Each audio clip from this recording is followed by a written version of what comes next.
Hi. Check it out. Hi, I'm Captain America.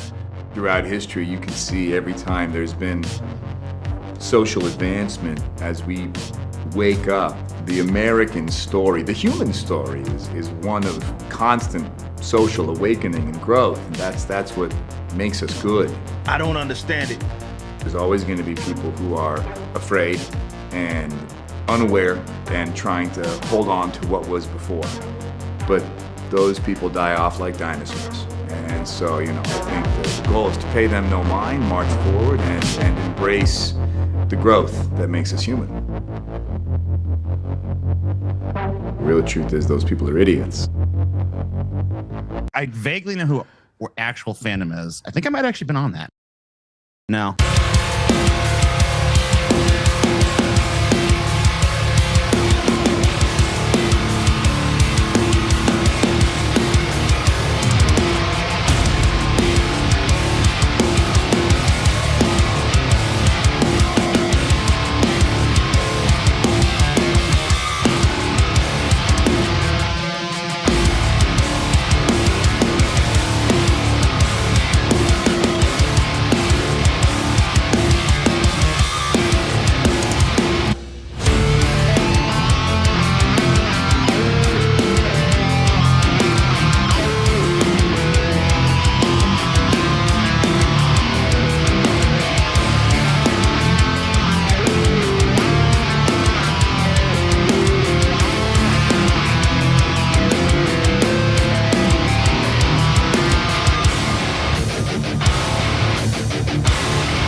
There's the song. Here's the hosts. Hey, how's it going? Welcome to the FAPcast.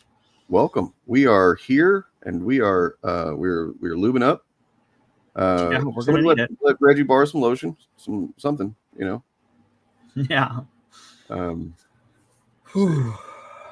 Still not a mod. Oh well, let me fix that, sir. I shall repair this post haste. Woo! Yeah, faster than a burning Tesla, more power than a Cybertruck. Able to tweet tall threads without paying. I love the Cybertruck stuff. Like have you seen any of those Cybertruck owner videos going around where they're like, "Look what I can do." And it's just like stuff I could do in my Ford Escort. Right, they're putting like bags of grass or something in their back of the truck. Like, look at this! Like, wow, man, that's really incredible. That's great. Yeah. I actually saw one in the wild for the first time the other week. Oh God! It comes pre-dented. Like it just looks like someone had like been throwing a baseball at it a bunch. Like I don't know if it was like out on the kids, little league practice field or something, where it was just like all dented the fuck up. Oh God! And it was like right after we had some hail too, so it's just like, did the hail do that? Like we park our cars outside, we're not paying for a garage at our apartment, so like our cars are fine. Well, I do want to thank Organized Chaos for handing it over to us at the end of his stream there. What a guy!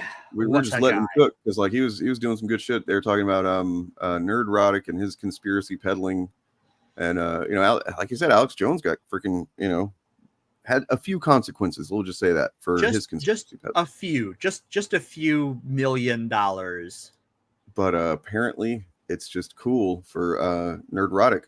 He of I guess over 1 million subscribers now to do that on YouTube on a regular basis. That got me thinking, hearing that he had that many subscribers, that he complains about the mainstream media, but this guy gets more views than any like local news station in the country, right? Somehow we ended up, I guess, streaming at the exact same time as Eric's Reloaded. I don't know. Oh, well. How long has he been streaming? 106 minutes. Okay, so maybe I don't know. Maybe he'll finish up soon. That's okay. Sure. We crossed some wires on that one, or just didn't communicate. But I mean, he is talking about something that I guess we should mention. It seems to be kind of a big deal, maybe. Is the MCU doomed?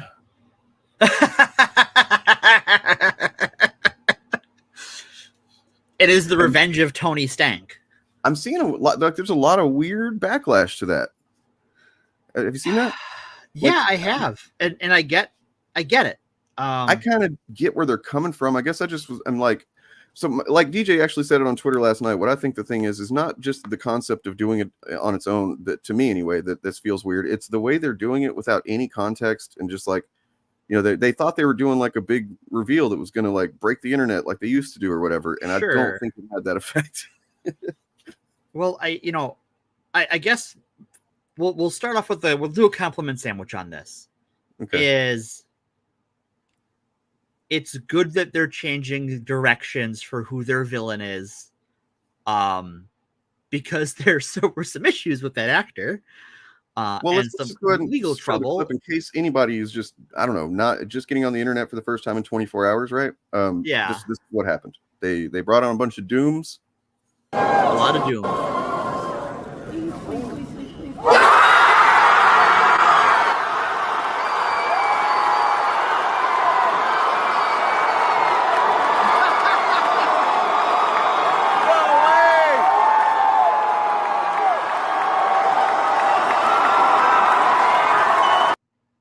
Okay, so I kind of disagree with this take a little bit, and I'll star that just so we can talk about it a bit. Sure. I mean, I don't disagree that Downey is too big. Doom is too big and important, but I disagree with this being Downey's actual ego that we're seeing. Because if you read anything by the man, if you hear him talking in any other context, like he's very good and enjoys doing the arrogant, egotistical character role, but that's not, really doesn't seem like who he is. He's just. That's what people have seemed to have attached to him, and he's been very successful with it. So he does that when asked. When that's what's called for, it's what he does. Yeah, I don't know that.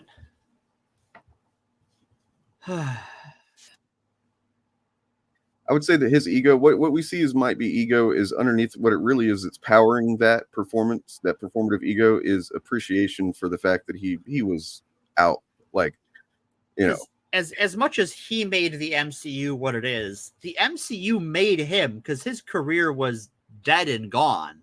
Yeah. Like he was Iron Man. He was playing Tony Stark in Iron Man, but like he was not the highest paid actor in that movie. That's crazy. And the studio was like, well, we'll take him, but like, is this gonna work?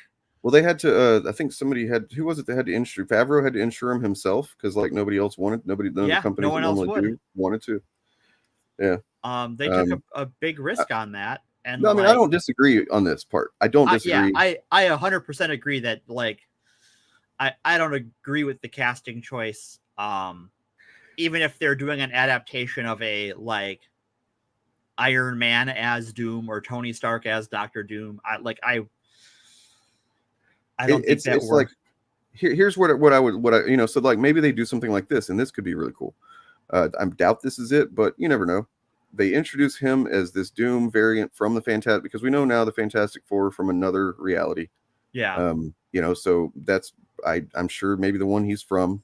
And then they set him up and it's this Downey Doom or whatever, and then he's fucking killed by the new real Doom. Right? Like that, something like that could be a cool move, but we don't know. We just don't know. I doubt that's what they're doing. Yeah, I don't know what they're doing, and we're so far out from any of these movies because this movie is 2026 and Secret Wars is now 2027. Yeah. I don't know what the hell's going on yet. Like, is it kind of stunt casty? I mean, definitely. Well, I mean, it's like I said on Twitter yesterday. I said, look, this is kind of a desperate move for both of them, for Marvel and for Downey, because neither one of them have really had the post in-game, success that I think that anybody would have expected them to. Did he just get an Oscar? He won an Oscar, but that's not the same thing as. See, somebody was coming at me on Twitter all weird about this last night, and I ended up blocking him because he just wouldn't leave it alone. And I was like, look, man, I'm not talking about he's not, successful as an actor. He's not respected. He's very respected, but he was the supporting actor and he was caked up in makeup. And what I'm talking about is being able to transition to another, franchise where he's the lead, which, all leading actors want to do. Right. Doolittle bombed fucking hard. And I think the quote I found last night when I was looking at it was something like, this is a big learning experience. And it's just like one of the, basically had him recalibrate his whole career and life choices, basically, that Doolittle movie. So, imagine coming off of Endgame and being Iron Man, and then you do, and the next thing you do is like, nah, sorry, bud, that ain't it. You're just like, you're getting laughed at and shit. Anyway. I get that. I think that it is definitely going back to the well and going to for both of them, for both for him and for the MCU. I think I'm a little more nervous about bringing back the Russo brothers. See, I'm far less nervous about that. I've been wanting them ever since I thought it was weird that they were like trying to pivot away from them seemingly after Endgame, and it's like these guys have been saying for years that's what they'd love to do. And they've been ready for it their whole lives and all this stuff, and then they're like, we're gonna give it to the guy who did Shang-Chi or whatever. It's like, well, wait a second, what? Well, yeah, and I like Shang-Chi a lot. That was a fun movie, good. But I don't. I wasn't thinking that he was going to do a bad job or anything, but no, I just don't. I don't think that I get going back to the Russo brothers, but it between that and going back to Robert Downey Jr., it feels like we're going back to the well. Can we all agree on this one thing? I think we can. Sure. I think this is going to be 100% agreement. Doomsday, come the fuck on. Yeah, it's I don't know. Just you could have done. Does it have to have his name in it? But if it does, isn't there something else you can do besides the villain that killed Superman or whatever? Right. Well, they're trying to cut off the Doomsday. I guess I don't think that the James Gunn DC movies are going to be quite that cringy, but I could have seen a DCEU movie about Doomsday. If you're calling it, if Doomsday comes before Secret Wars, I mean, the only reason that kind of works, I guess, is because everybody knows what Secret Wars is going to be about generally. And so it's like, it's still in the minds of anybody who knows the bigger one. The But like, 2015 one, yeah. if you don't know any better, you might be like, why does Doomsday come before Secret Wars? That doesn't make any sense. It seems like it would be the other way around. I don't know. Now the twist is they're not adapting the 2015 Secret Wars. It's the 1980s one.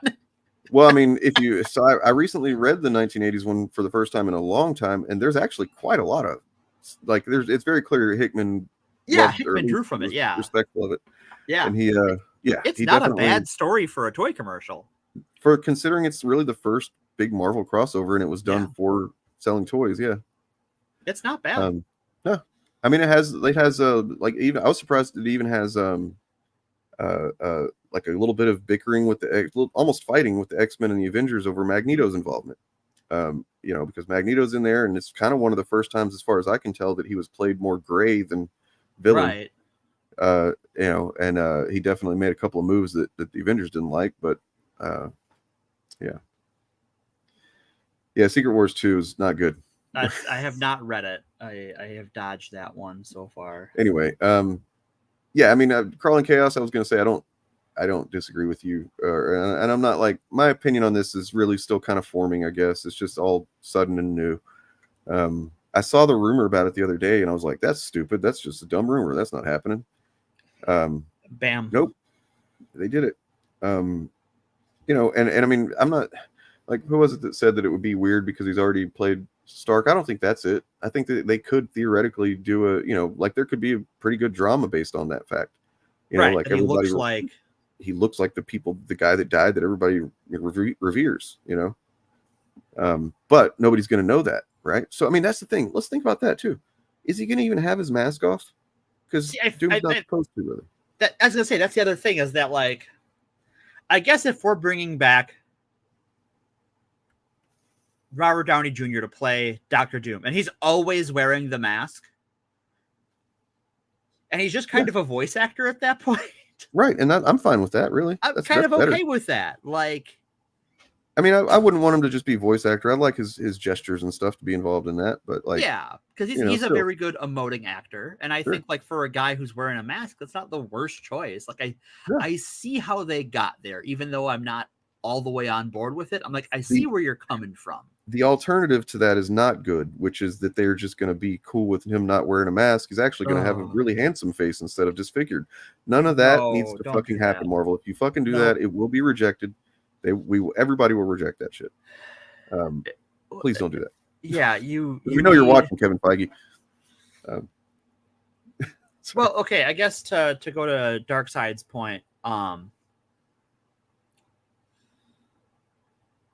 like how, especially once we get into like the later Avengers movies, is he's not out of costume a whole lot. Like, you get a lot of action shots of him in the suit, and he's just voice acting the CGI.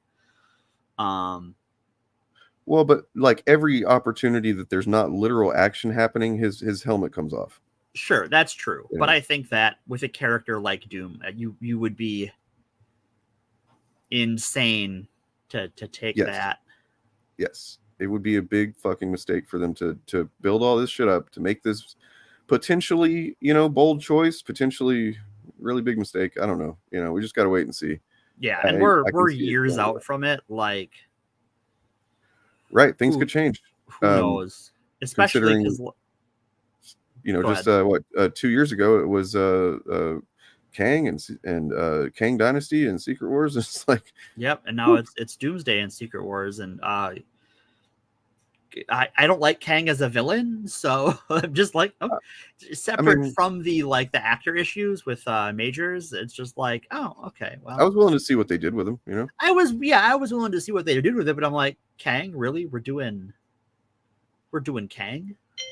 Oh, hold on. You're getting a call. But yeah, I definitely, it's a dubious choice. Like, I don't want to call it a bold choice, and I don't want to call it a safe choice. Right. Because it's kind of safe and kind of risky, but mostly just dubious. Yeah, it could be some galaxy brain misdirection. That's possible too. I mean, I absolutely, I think it would be amazing if they introduced him like this, and then just like the actual Doom, and then they make us watch Robert Downey Jr. die twice. You know, You know what would be crazy? You know what would be absolutely crazy? Okay, so let's say you do Robert Downey Jr. as Doctor Doom, as the villain of Doomsday. And so we've seen two different Reed Richards, right? Where by this point we'll have seen the new one in the Fantastic Four movie, and we had the one in Doctor Strange. Mm-hmm. Well, what if we get the Maker who comes up with this steel chair and brains Doctor Doom, and our Secret Wars villain is the Maker? I would clap. I would definitely. And we're just getting a read off. Like, it is just going to be some hot read on read rubber action. I mean, we'll see. Yeah, like I don't know. We're just spitballing, right? Like, yeah. I mean, I will say that at first I was kind of stunned, and it made me, I guess, happy for a moment, until I really started thinking through the ramifications and stuff. I was like, oh my God, that's an awesome choice. Wait a second. Wait a minute. Haven't I seen that guy before in some of these? I mean, now here's one thing though. In this day of social media discussion being a part of how well a movie does, we're discussing it. Everybody's discussing it. Yeah, right? Like, everyone's on it. So yeah. I guess yeah. they did okay there. Yeah, that's true. It has generated a conversation in a way that I don't think that Marvel has in a while. Yeah, bring back Terrence Howard. I mean, I guess they kind of have with this Wolverine Deadpool thing. It seems that movie is going to be doing pretty well already. Yeah, that movie is the number one movie of the weekend, and it was a good time. Like, I have my issues with it, but it was a good time. Have you seen it yet? I have not. I won't be seeing it probably till we'll see when I get paid. Date. Look at the date here. I guess probably Friday. Okay, there you go. Well, I will keep spoilers to the spoiler chat. So no Deadpool spoilers in chat. The timeout button will be used. Desmond. Okay. I mean, yeah, maybe. The thing is about like TV actors sometimes though is that they don't translate to film acting as well as you would expect. I mean, like for instance, Julian, what was that his name? Julian McMahon.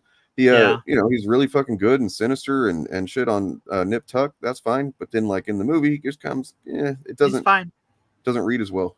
Yeah. Kind of comes off a little bit forced sometimes. Later, PR. Later, man. Have a good one.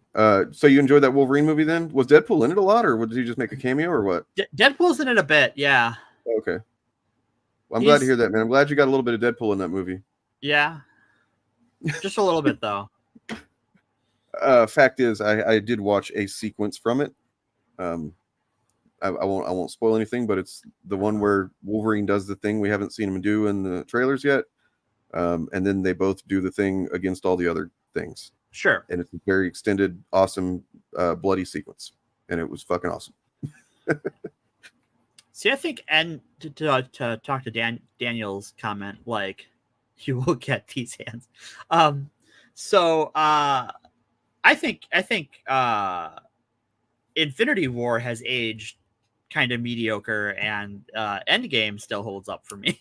Endgame is the fucking, it's the, I've been telling everybody, but when the movies came out and I was like, oh God, Endgame fucking is just so much like a film. It's not just a movie. It is a film, and people be like, oh no, Infinity War is way better. And I'm like, okay, all right. You child brain person. Damn. I wasn't going to go that hard, but. No. Yeah, I mean, I don't know about great, but considering it was $1 million budget, yeah, he looked better than the Thing. He looked better than Reed's powers. Looked better than the Human Torch for the most part. You guys want to see something cool? Actually, sure. Let's see something cool. Yeah. Before we move on to the current fucking Deus topic. Yeah, we're faffing to avoid fapping. Yeah, we really aren't looking forward to talking about this, but I'm certainly not. I mean, a little bit, but also not. So Yeah, that's the job, right? So this is a cover that the writer for the Ultimates, Denise, I don't know how you say his name, Camp. He's also going to be writing, I think, Green Lantern or no Martian Manhunter, Absolute Martian Manhunter book. But yeah, this Ultimates book is excellent after just 2 issues, and this is the cover for number 4 that he put out last night, and he was like, if you want to understand why this Robert Downey Jr. casting, then you got to read Ultimates number 4, and it was very clearly somewhat of a joke, right? But so if you know about this Ultimates version, and you know about Ultimate the Doom in this version,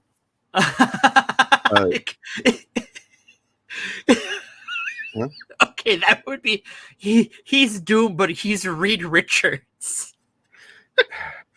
I mean, yeah, I don't think they're actually doing that, but that would be amazing. That would be crazy.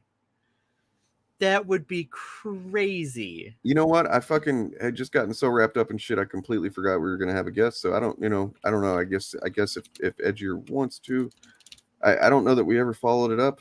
I'm sorry. Man, I'm a fucking asshole.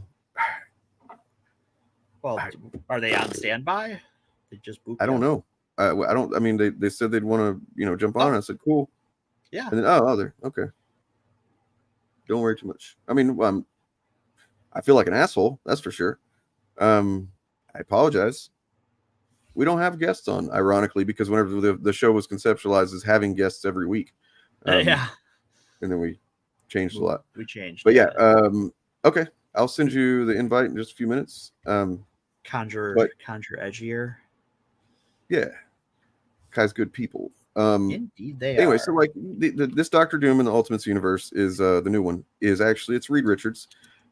He's not actually Doctor Doom at all, except in the fact that he wears a Doctor Doom mask and kind of the general regalia of Doctor Doom. And that's because in the Maker in this universe that he made for himself, the thing he chose to do with Reed Richards was essentially he killed the rest of the Fantastic Four before they got their power. I don't think he killed him. I don't know.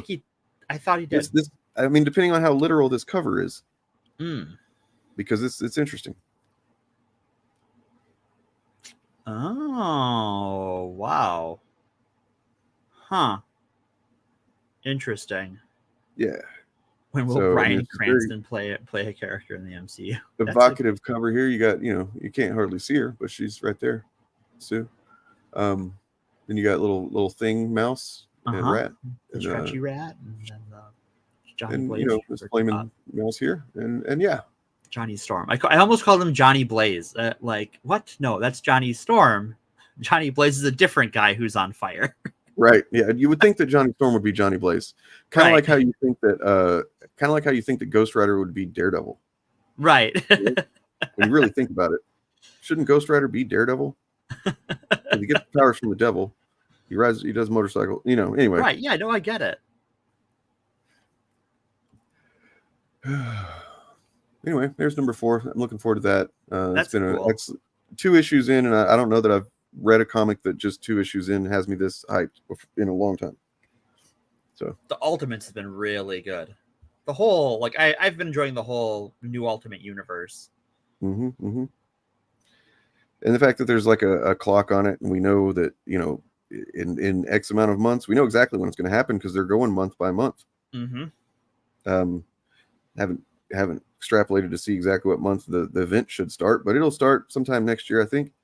Yeah. And the Maker's dome will open up, and him and presumably maybe Stark Senior. Yeah, Iron Man. Maybe even Obadiah Stane might come out. Maybe. I don't know for sure that they confirmed either of those guys died. I don't remember if they confirmed if Stane's dead, but I'm pretty sure we knew that Old Man Stark, Howard's still alive, was alive when the dome went up. Yeah. I mean, it kind of seemed like they were all boned, but this is the kind of technology in that place. You never know what kind of shit could have happened. It's going to be a party, and they should be advanced by a few thousand years or something. Whenever that should be fun. We'll see what happens. That'll be fun. Yeah. All right. While you're getting Johnny Blaze. What? Oh, Oh, is that like a name he gives himself because he smokes a lot of weed? That makes jeez. sense. No, I hope not. that's kind of cheap. I hope not. Like, that's a cute story, but like the setup. Also, I think that the MCU What If has been, again, cute, but not really anything you can build off of too much. Well, so before we get into here's a little just a transitional piece here. Sure. But okay, so this is an interview with what's his name? What's that guy's name? He's responsible for a genocide. Oh, you got to get in line, man. I don't have Mark Zuckerberg. Yeah, he is responsible for genocide. A couple of And he them. just had some interesting things to say. And I just love whenever these fucking mega genius, big air quotes, say shit like this. And by love, I mean absolutely hate it. And I think you should shut up and go away and maybe even just die. I don't care. About the 2024 presidential election. Okay. Facebook has been a flashpoint in many elections around the world, and you personally have been called out most recently. That's a nice way of saying that Facebook caused a genocide or allowed a genocide to happen. Well, it's a softball interview question. What do you do? Yeah. I wonder if that even pops into his fucking mind whenever she says that. You know what I mean? Like, can't imagine. I mean, maybe if it does, only in the sense of like, I hope she doesn't call it a genocide. Don't mention the genocide. Don't mention the genocide. But only like to out of self-preservation does he think about it, I'm sure. If even that. By former President Trump. This is Who the fuck is, look at him. What is he wearing? Why is he like this? God damn it. Because he peaked in college. Yeah. Jesus. All right. a big election. What do you think is at stake? Well, I mean, look, it's obviously a very important and it'll be a historic election. I feel like I'm best positioned maybe to talk about what our role will be in it and what we're going to do. And look, I mean, the main thing that I hear from people is that they actually want to see less political content on our services because they come to our services to connect with people. So, that's what we're going to do, where we give people control over this, but we're generally trying to recommend less political content. So I think you're going to see our services play less of a role in this election than they have in the past. And personally, I'm also planning on not playing a significant role in the election. See, he says that right now, and then just a moment later, we'll see. I've done some stuff personally in the past. I'm not planning on doing that this time. And that includes, not endorsing either of the candidates. Now, look. See, he says that. I mean, there's obviously a lot of crazy stuff going on in the world. I mean, the historic events over over the weekend. And I mean, on a personal note, it's, seeing Donald Trump get up after getting shot in the face and pump his fist in the air with the American flag is one of the most badass things I've ever seen in my life. And to respond to that, we're bringing on now edgier than now, Kai. Hey, hello there. That's does he not? Sorry, I'm just stunned. I'm fucking stunned. But I didn't know that he said all that other shit right before he said that. I'd only seen the bit where he says the thing about the American flag and stuff. I didn't know that he right before that said, I'm not going to have anything to do with the election and not going to do anything, not going to endorse any candidate or anything. It's crazy. Morgan, you there? Anybody? I have returned. Okay, sorry. No, I had to step away for a second. It's all right. So did you hear all that he said? I caught most of it. And... I was going to say same here. Yeah. Okay, let's check it out one more time. All right.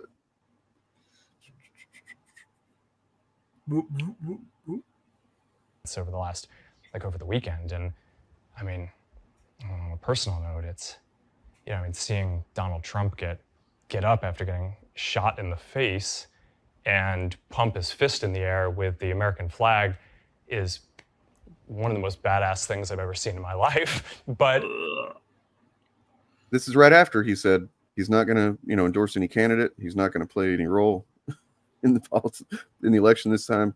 And then he says that, like, he can't be that dumb and naive, can he? It's like, it's total bullshit anytime a major candidate gets a photo that everyone passes around as like super badass or whatever, because like that's the point. That's why the photo was right. that's why he did it, you know? Like you can't, like the only time that those great historical photos and everything work is when they're candids of regular everyday people doing stuff. Yeah, no shit, he got a photo op. I see so many people that are like, well, you can't deny it looks badass, and I'm like, it on purpose. It's not right. Yeah, it loses its badass factor when you realize that's why. Yeah, so those scenes in action movies, but I don't think the people in those are real heroes, and the same applies here. Right. So you fell for propaganda, is what you're saying, Zuck. Cool. That is what he's saying. You know, they don't. Why not talk about the moment when he had a really fucking stupid look on his face, Trump, as they were like kind of like pulling him up off the ground, and he just like looked all crumpled and weak. Why not talk about that moment? Or the moment where he's trying to get his shoe back. You know, where are my shoes? You know. By the way, for anybody that hasn't heard, there is now officially a question of whether or not he actually got shot. Or whether it was either something that ricocheted or piece of the casing or something like that hit his ear. So yeah, how you doing? How's your week been? Sorry, I really am sorry. I apologize sincerely. No, all good. I have a habit of every time I'm going on any podcast or anything, whatever, I always double check like 5 minutes before it's live. It's like it's because I'm not ready anyway. But yeah, no, I mean, pretty solid week. Had a birthday and everything. We're we're moving up in the world. But yeah, finally got back home after visiting family and stuff for the last few days, and back to work. Cool.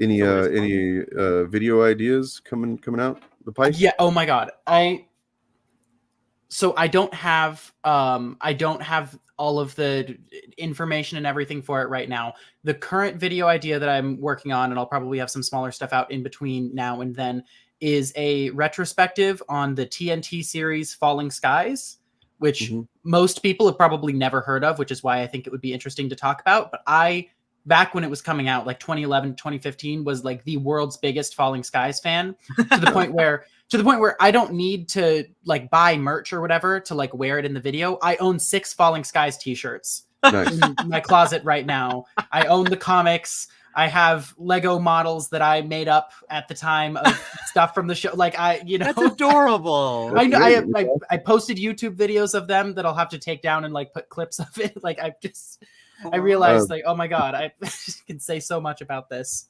That's the one that has, it's like it was on like TNT or something. The Alien Invasion show, right? Yeah. It's basically like, I think, trying to capitalize off of The Walking Dead, but had executive producer Steven Spielberg. And I mean, it did some like really interesting stuff. It wasn't like a fantastic show by any stretch of the imagination. But I have a lot of stories to tell about it. And I randomly ran into one of the like heads of the John Birch Foundation that like they were drawn to me because I was wearing a Falling Skies t-shirt that said join the resistance. And then they were like, we're the resistance. And then went on to give me their spiel. It was, as I have stories from that, like that's amazing. Played a bizarre role in my life. That's fantastic. Yeah. I still need to get on the Swiss Army Man script, but that's where we're at.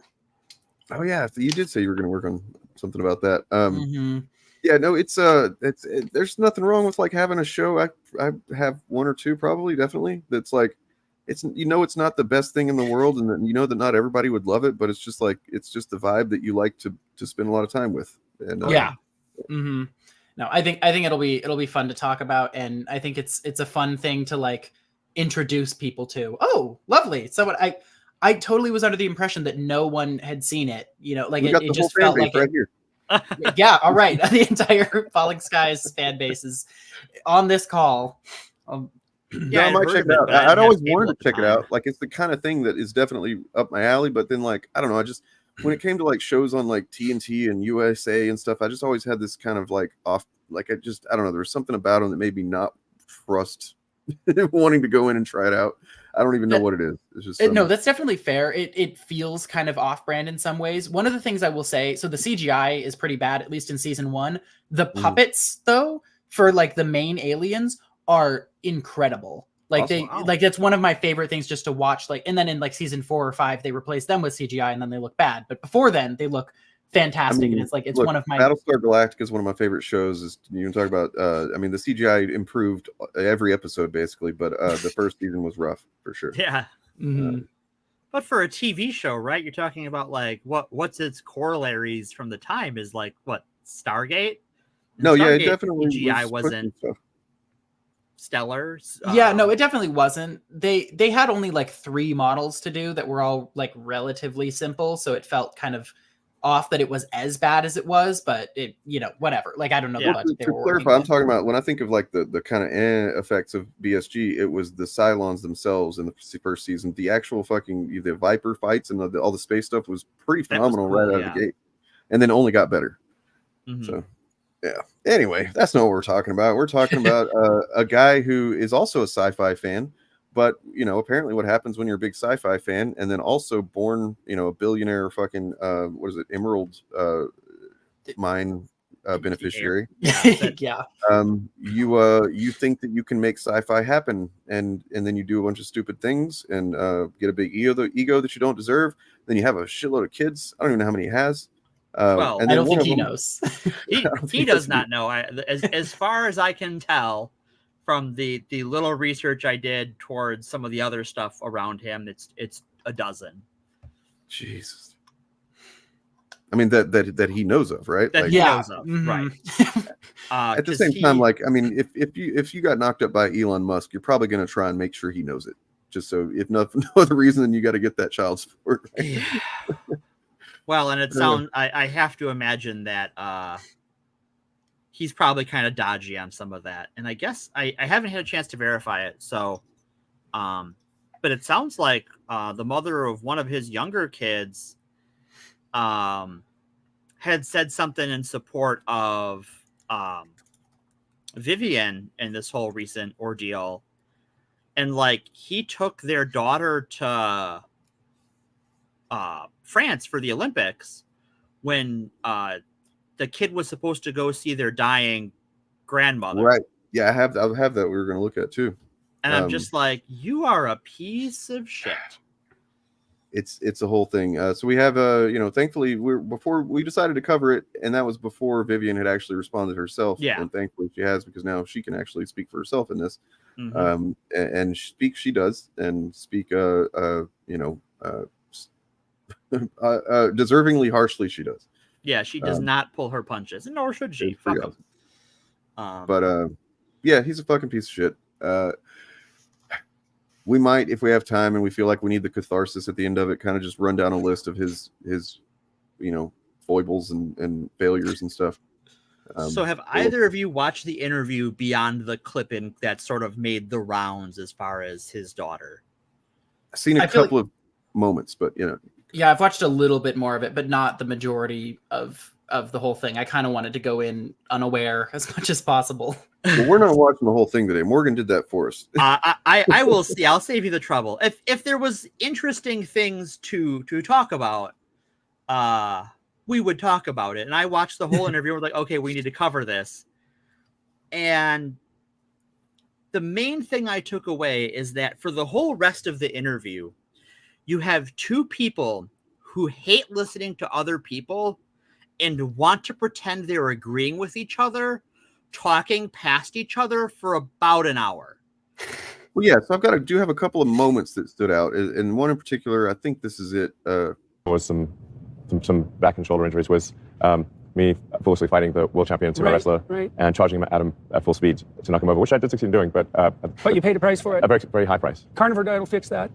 The what, sorry? The carnivore diet will fix that. Look, I like meat. I'm pro meat. I don't think the carnivore diet is going to fix this particular issue. I think my wife had an injury of 40 years, Okay. and it resolved in 2 years on a carnivore diet. You could just eat steak or something? Yeah, I mean, all beef. Sure. I'm a pro. I like meat. But I think this is I think I'll probably need an operation. Like, it's in that moment, I'm like, it's the only moment I think I've ever experienced where I'm like, I feel you there, Elon. Like, I feel so bad for you. I feel so bad for you. You've got a guy sitting here. No, try the meat. Just do meat. Try Only meat. It's like, it is, and this is sort of the, like, if you were to crystallize this interview in one moment, this is it, were like, these two do not know what each other is talking about the whole time, but they have to pretend like they understand each other and they agree with each other. Yeah. And he's like he doesn't want to you know, kind of let on that he actually thinks that's a really stupid way, you know, diet, and he like, how the fuck can you possibly think that? But yeah, because they can't undermine one another for sure. Right. It's and I just noticed that Cybertruck in the background there. Oh my god. Yeah. And he said his wife's issue resolved in 2 years of the carnivore diet. Yeah. Was that the amount of time? Like, usually when people are making these outrageous like medical claims, they're like, "Oh, it resolved in a month," or like it took 2 years. Well, I mean, but also, was that how long she was doing PT? Perhaps. Right. So say, what's her exercise regimen? What's her physical therapy? Yeah. The whole time it's like, yes, dear, I'll have the steak. And then, you know, when he's, you know, on his show with his insane jackets out of, you know, the Penguin and the Joker's leftovers. He's a Batman villain now. It's insane. He really is. Well, I did title my notes "Lobster Man Cyberchud World's Flattest," because they're just very flatline. Their brains aren't moving. So they start the interview talking about Musk's new AI facility, and I'll give Musk this credit. Google has built AI farms in Texas, which, because the land is cheap, but it is maybe the worst place on the continent to build a data center because you have no access to fresh water, you don't control your power grid, and God's help you cooling the place. He actually built it in Tennessee. So I'm like, okay, all right, you know what, Musk, you know what, I'm going to give you that one. And then Peterson starts to dig in on the AI and what they're doing. And it sounds like Peterson has used it to replace grad students he had back when he had grad students. And so he has some experience as an end user with large language models. And Musk is just stammering over himself. He has no idea what he's talking about. I'm just like, oh, gods, I could give this part of the interview better than you. Oh, gods, this is embarrassing. Like, my secondhand embarrassment was just painful. Yeah, I mean, just painful. I imagine that there's just a lot of uncomfortable feelings throughout this whole thing. Yeah, they get into philosophy, Jesus and Christ. they both hate antinatalists, and I'll give you the definition of what that is, and then what they think it means. The definition of an antinatalist is someone who doesn't think anyone should have kids. That the solution to a population problem is to just stop having kids. Mm-hmm. They think anyone who isn't proactively trying to have kids is an antinatalist. And they call them like Machiavellian and psychopathic. And it's just like, oh my God, what is this weird breeding kink you two have? 27-year-old cousin. With the current candidate for VP over on the right, what he was saying here. Got the same sort of vibe votes going. To all children in this country, but let's give control over those votes to the parents of those children.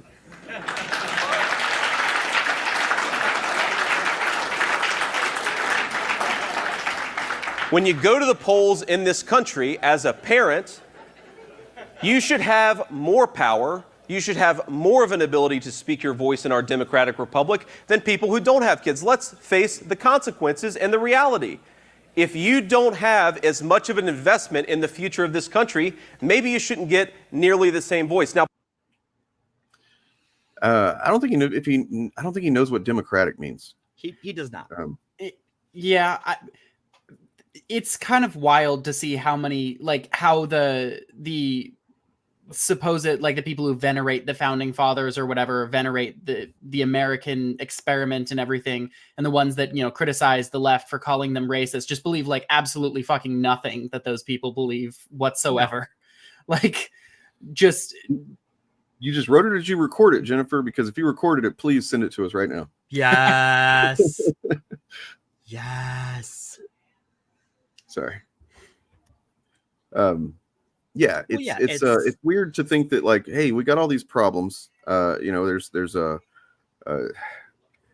but like having a bunch of kids is the way. Like I don't know. It's only coming from conservatives because they know that they're dying out. Essentially, their influence is waning, and that's why they have to do all this crazy shit that they do to try to rig elections and rig media.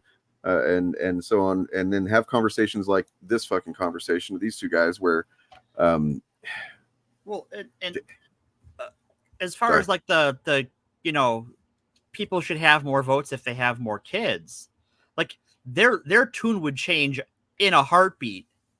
They'd be singing a whole different genre if those parents on behalf of their kids were voting for things like free school lunches or more family leave, or free child Medicaid.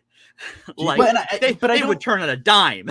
But I don't even think that. I think the reason that they feel comfortable doing that anyway is because the people who are having children for the purposes of like outbreeding the left or whatever don't actually love them. Like they treat them as an extension of their race or of their political ideology if they're not feeling spicy. Like, so they're not going to be campaigning on that because, like, fuck them, right? They don't care, right? Do you think that it's like kind of like on some level, whether knowingly or not? I mean, I guess unknowingly it definitely is. But do you think knowingly that they're kind of doing this partly because they got Roe v. Wade overturned, and so like now the goal in their mind, I imagine, would be to change the way people think about family planning and whatnot. Well, I think this is why they've targeted IVF and contraception so heavily, is that they want the country to be forced to live under their breeding kink. Gross. Very gross. And I don't and like also just eat meat too. So and eat meat, right? Yeah, have kids and eat meat. The Jordan Peterson method. 2 easy steps to be a lobster or whatever. I don't know. Yeah, I mean that's a good point. Like Elon, have you not realized yet that kids aren't just an extension of your will? Well, he doesn't see his kids as people. He doesn't see being a parent as a responsibility or a duty or an act of love. He sees it like Genghis Khan did. Jesus. He's spreading his seed. He doesn't Apparently see these so. as people with autonomy. Yeah. I mean, he's basically like what happens when the whack job incel, whoever who has gotten to the point where they only believe that dating is an extension of your, spreading your genetic makeup or whatever, makes money or is born into money, right? Like then he can accomplish all of that, and it only comes at the cost of almost everybody who's paying attention finding him to be incredibly pathetic. Right. It's true. Well, and I love, they touch on his contribution to Donald Trump, but the interview came out right before he announced that wasn't happening. So it was just like, oh yeah, we're giving money to Trump. It's going to be great. Wait, never mind. Never mind. Psych. Joke's on you.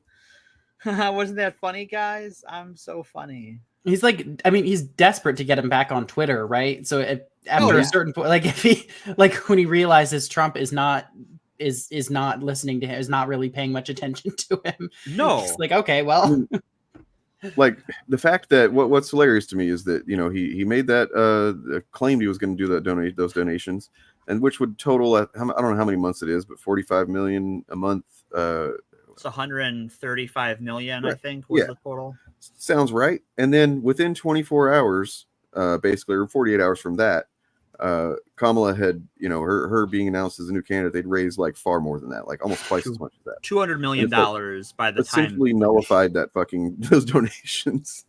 Because I won't lie, whenever he made that announcement, I was a bit like, oh, that's not good. It's not good.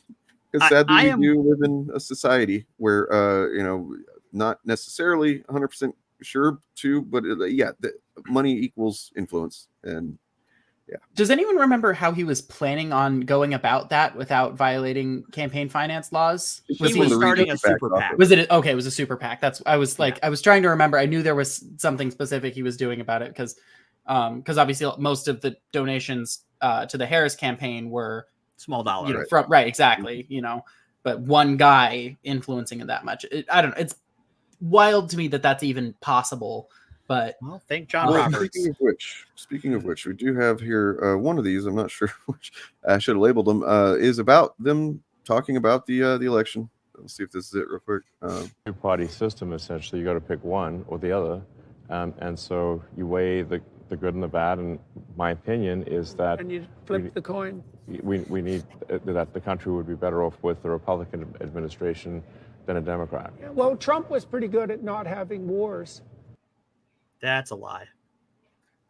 Just you know, so in case anybody's not super familiar with Jordan Peterson, in fact, I do have a little clip here I'd like to play. This is him reading an excerpt from his book. And yeah, this is real. This is real. I dreamed I saw my maternal grandmother sitting by the bank of a swimming pool, which was also a river.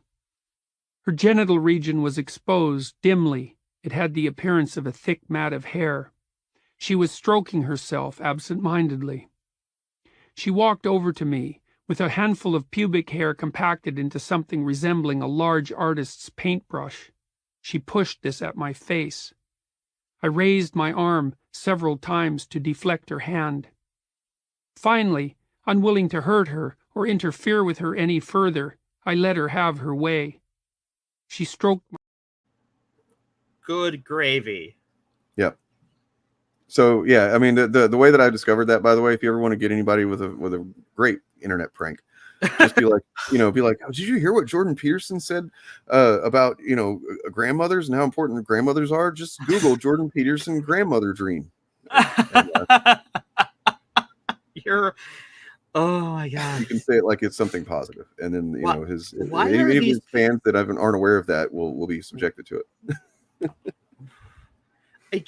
Like if I ever had a chance to talk to these people like face to face, I would be like, okay, so bring it in, folks. Why are you so obsessed with people's genitals? That's weird. It's just weird.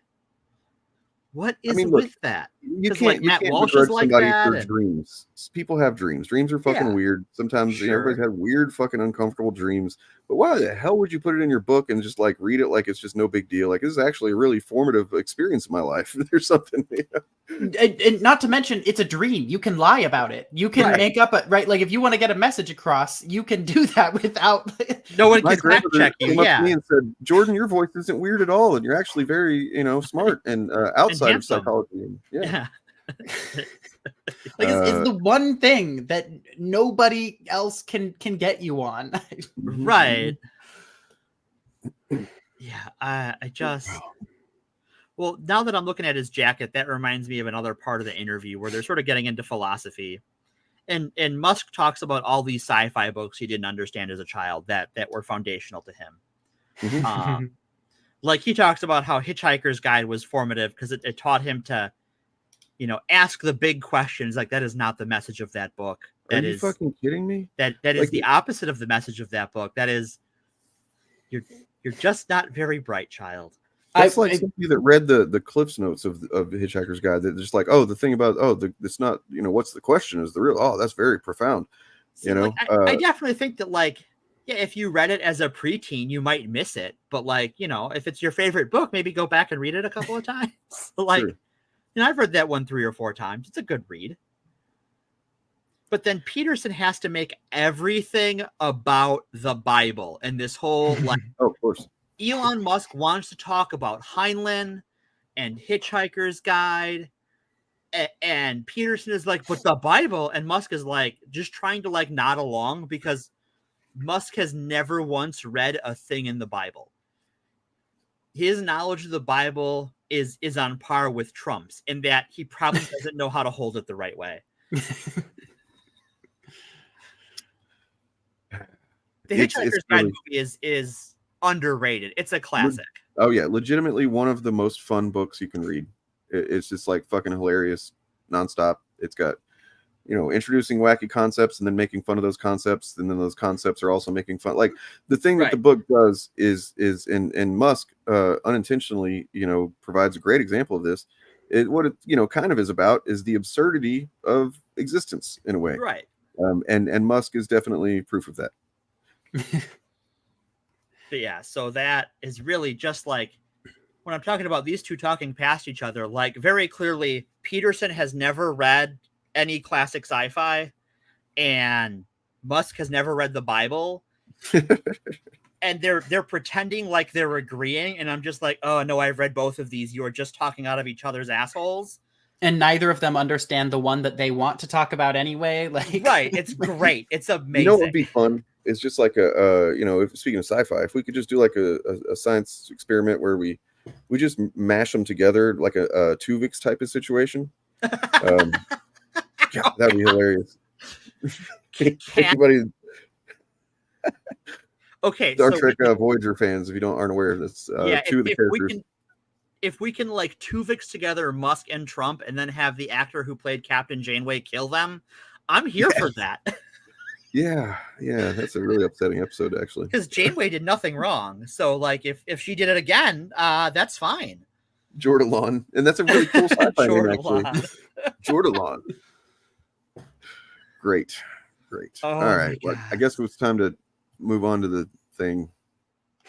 All right, yeah, I have one more thing. Oh yeah, go ahead. I want to talk about before we start the discussion of the incident.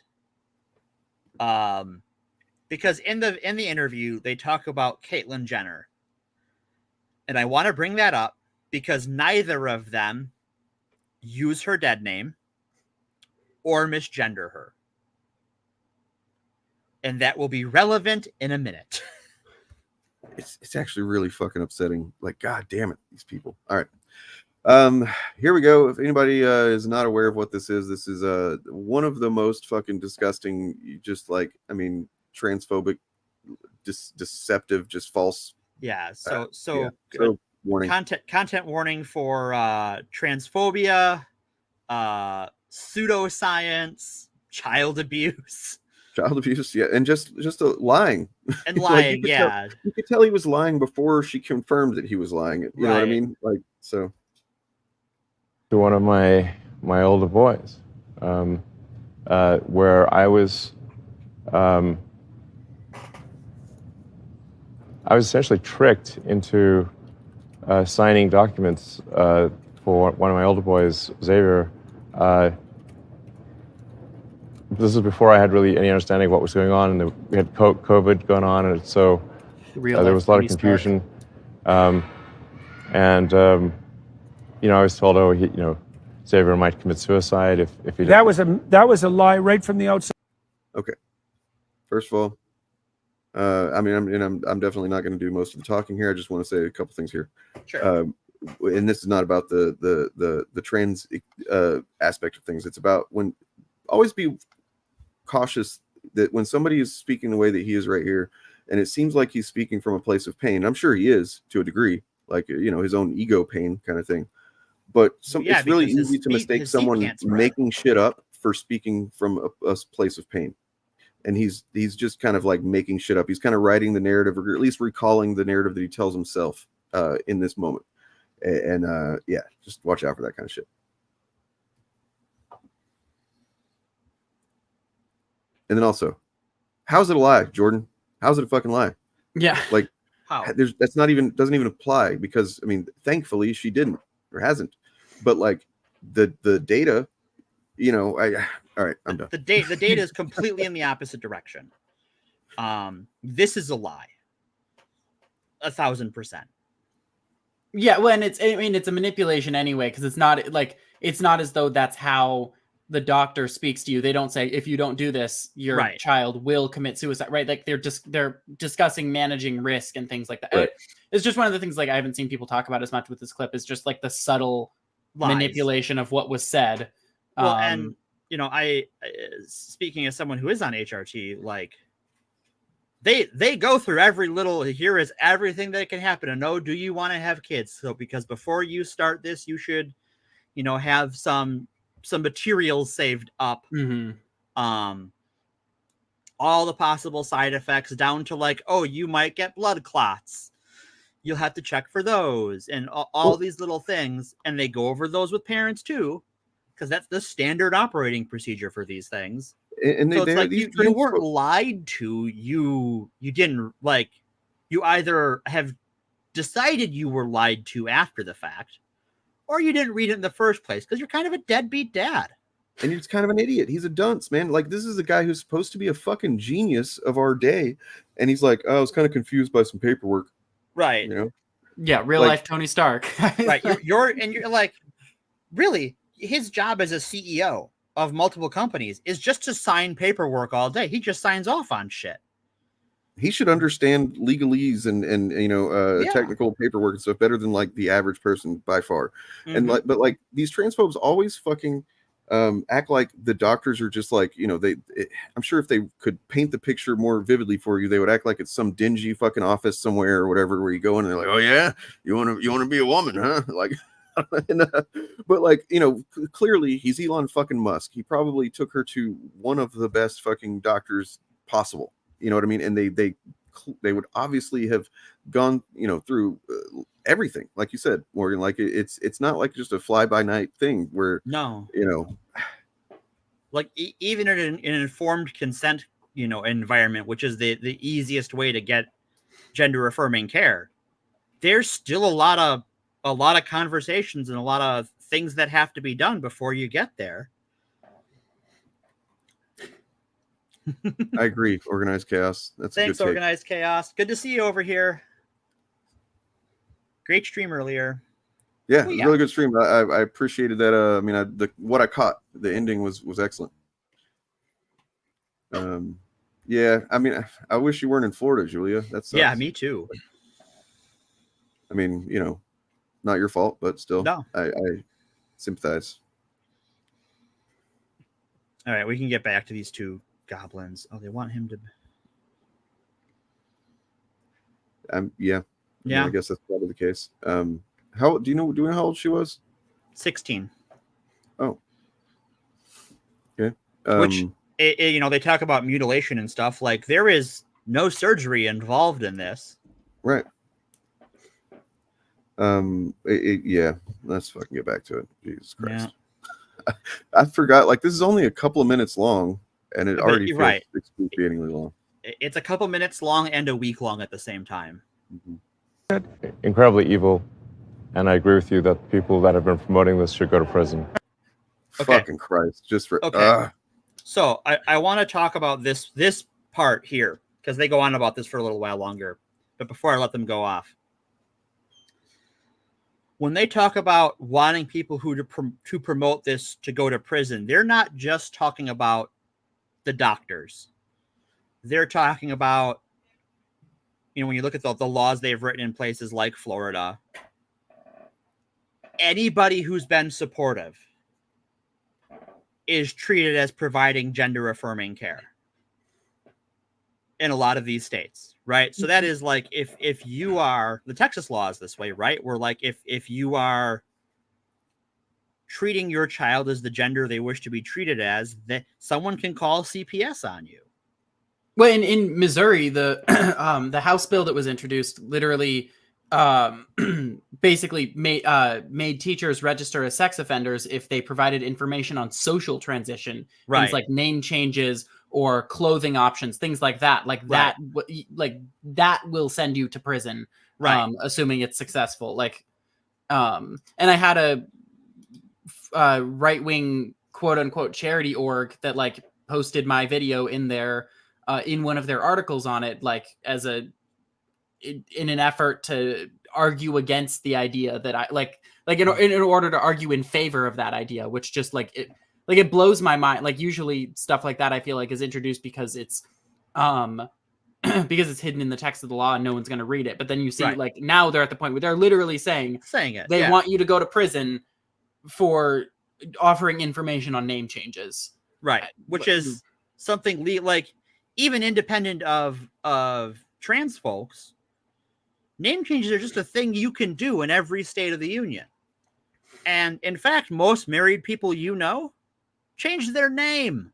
Yeah, it's something that I feel like is worth bringing. It might get brought up later, but that you can kind of use to distinguish the types of transphobes, like the like two different I don't know, levels of like internet poison or whatever, is whether or not a person is willing to use a person's name, because there's not any, like, there's nothing related to pronouns, nothing that you could even pretend to link to biology there. Like, right. if you're not willing to, like the people who put the person's name in quotes or whatever, yeah. like you immediately know they have absolutely no, I don't even know, like they're a dishonest actor, I suppose. Right. They are a dishonest actor. There is an article that was linked to me covering this, where throughout the article they refer to Vivian as in dead name or Vivian, formerly known as dead name, every time they referenced her. And it's like, that's, like this, no one calls. I'm just like, to put it into like a completely out of context. No one writing about Nick Cage puts Nick Cage, formerly known as Nicholas Coppola.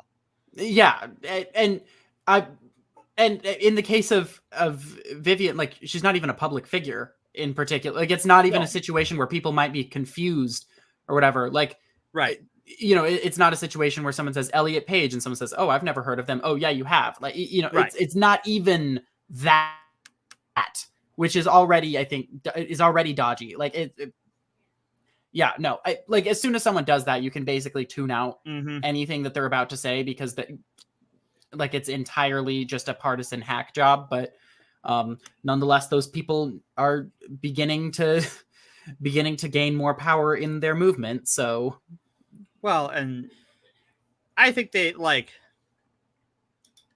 that movement, I think, divides itself in a lot of ways, because you'll have and less so now. I think that they've sort of come together, but like when J.K. Rowling and Matt Walsh were fighting because he was a sexist and a transphobe, when she's just a transphobe and a sexist.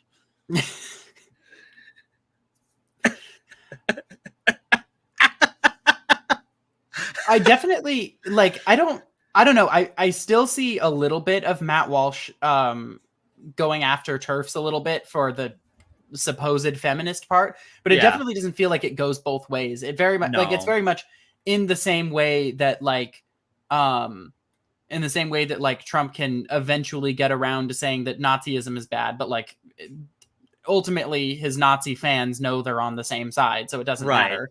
That seems to be the relationship between, like, hardline conservatives and TERFs, which would almost be sad as you see just, like, a bunch of, begrudged cis women, like, happily signing away their rights on the altar of destroying somebody else's rights. But right. And it's just like, I think that's the thing that convinced me that the TERF movement, especially online, is just a right-wing psyop, is that none of these people care about any other women's issues. If it isn't about trans people, they don't care. They've checked out. No, like, you eventually see one of that. Like, there's the one who's hey, like, is confused about it. Like, hey, why is no one else doing it? And it's totally because there are like 3 or 4 genuine true believer TERFs in the world, and the rest of them are fucking right-wing hack jobs, like, and their sock puppet accounts on Twitter. Yeah, exactly. That they use to reply to themselves back and forth. And right. Yeah, they really... just as a completely unrelated and completely trivial aspect of this, I don't fucking know who what Posey Parker is. Posey Parker, yeah. But, like, I'm really sick of thinking when I sign into Twitter every once in a while that Parker Posey is a piece of shit. Okay, because I keep getting confused. That's all. All right. I mean, use her biological name, Kelly J. Keene, right? Like, yeah. That's her biological name. If yeah, sorry. Exists. Well, I like the actor Parker Posey. She's great. She's done some good stuff. Fucking Lost in Space, really good. Oh, okay. But different person entirely. All right, that's all. Then there's the whole. I guess we're gonna get to it. The dead name aspect of it. Yeah. Because I'm fortunate to have some trans friends and have listened to. Imagine that, trans people, and I know that this is just not the fucking definition of it at all. Not where the term comes from. Nope. What he says, and it's like, this just seems so clearly calculated to be propaganda to me that, yeah. This was the like my if I'm going to conspiracy theorize for a second, this was the whole reason they're here today. Everything else was just very awkward foreplay. Notice they got really into it and on the same, they get synced up on this topic. Right. This one they speak the same language on. Yeah. All right. So I was tricked into doing this, and I was tricked into doing this. Jesus fucking Christ, man. What happened to conservatives and parental responsibility? What happened to him being a genius? What happened to, you know, and just personal responsibility in general, right? Right. Like, pull yourself up by your bootstraps, Elon. No, yeah, see, that's the confusion, right? No. Yeah. Rosie Parker. She's not just a TERF, she's a neo-Nazi. Oh yeah, no, like so far beyond. If like you want to we know, all. Oh, go ahead.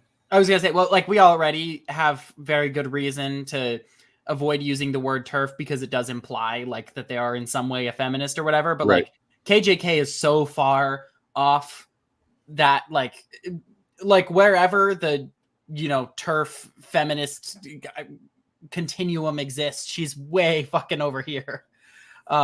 She's way my camera's okay. Let me turn my camera. Thank you, Paul. That clears it up. Hi. She is way over here. That's where she is. How dare they fucking deceive me into doing something, the right thing for my kid for a moment. Right. You were deceived into caring. The fiends. The monsters. I was gonna it wasn't explained to me that puberty blockers are actually just sterilization drugs. Lie. Okay. I feel the need. So I am a.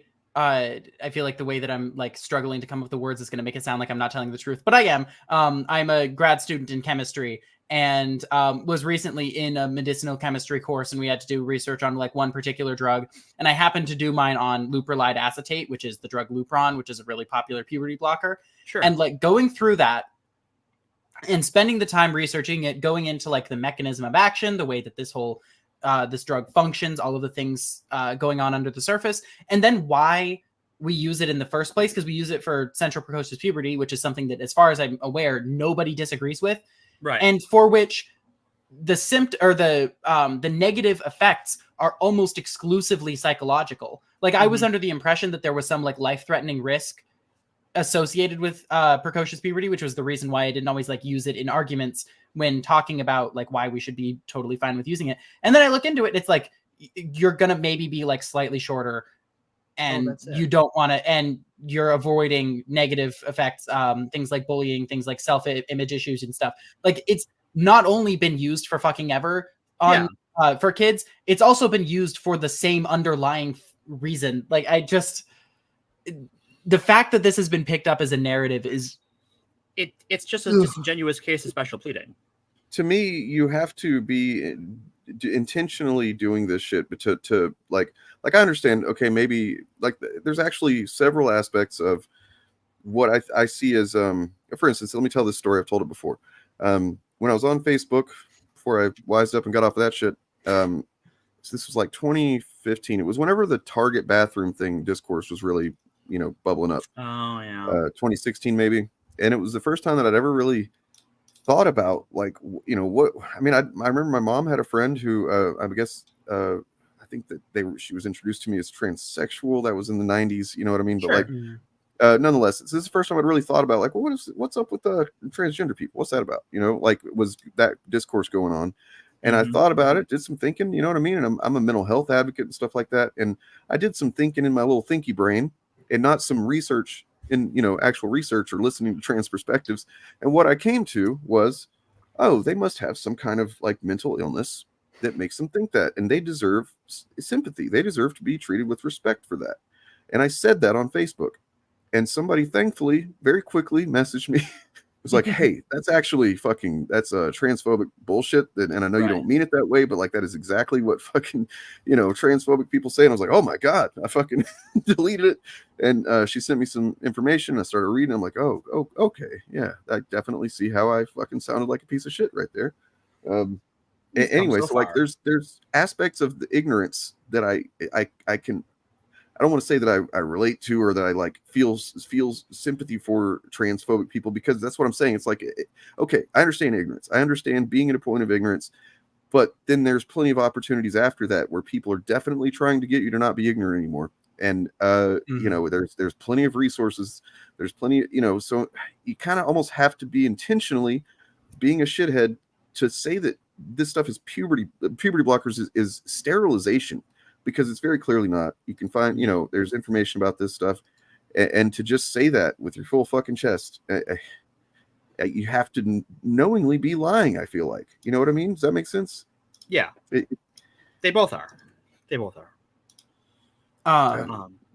Yeah, I was gonna say. I mean, in case you're wondering, for anyone who's like curious and wants to know a little bit more about how puberty blockers work, or at least the one that everyone talks about, Lupron. It basically functions by desensitizing your gonadotropin releasing hormone receptors. So it basically just desensitizes that part of the gland on your brain to prevent the release of sexually dimorphic hormones, which at that point it's not yet testosterone or estrogen or anything like that. That happens later, but it basically just desensitizes that. So when you stop using it, it resensitizes itself and then continues functioning as normal. Yeah.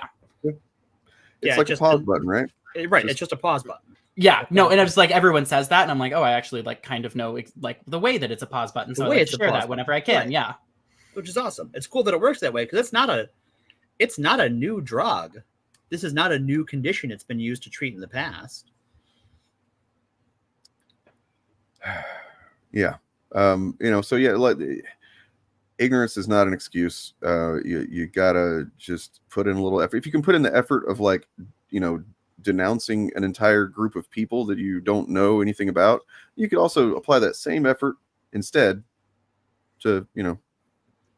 Well, that's why they need the fear mongering. That's why they need the bathroom panic and the grooming narrative and the mutilation and all the sterilization. All of those scare words are to make you scared, so you don't go, wait a minute, hold the fuck up. Speaking of mutilation, here's something I can speak to on the mutilation bullshit. Eric July is one of these guys that says he made some videos. He hasn't made one specifically about it, I think, in a while, but he definitely did, like last year, where he was talking about kids being mutilated, and he's on Twitter saying these kids are being mutilated, blah blah. If you're cool with kids being mutilated, you're a fucking piece of shit, you're evil. And I'm just like, I asked at one point on stream, I was like, has he ever talked about circumcision? They never do. Not because from personal experience, I was quote unquote mutilated. Look, I'm torn on it, because like, I'm sorry to get too into this, but like, I'm not unhappy that I am, but at the same time, it does kind of piss me off that they chose to do this. You know what I mean? Like with the choice was made for you, yeah. Right. Before you were even a person, really, because you're not developed when you just hatch.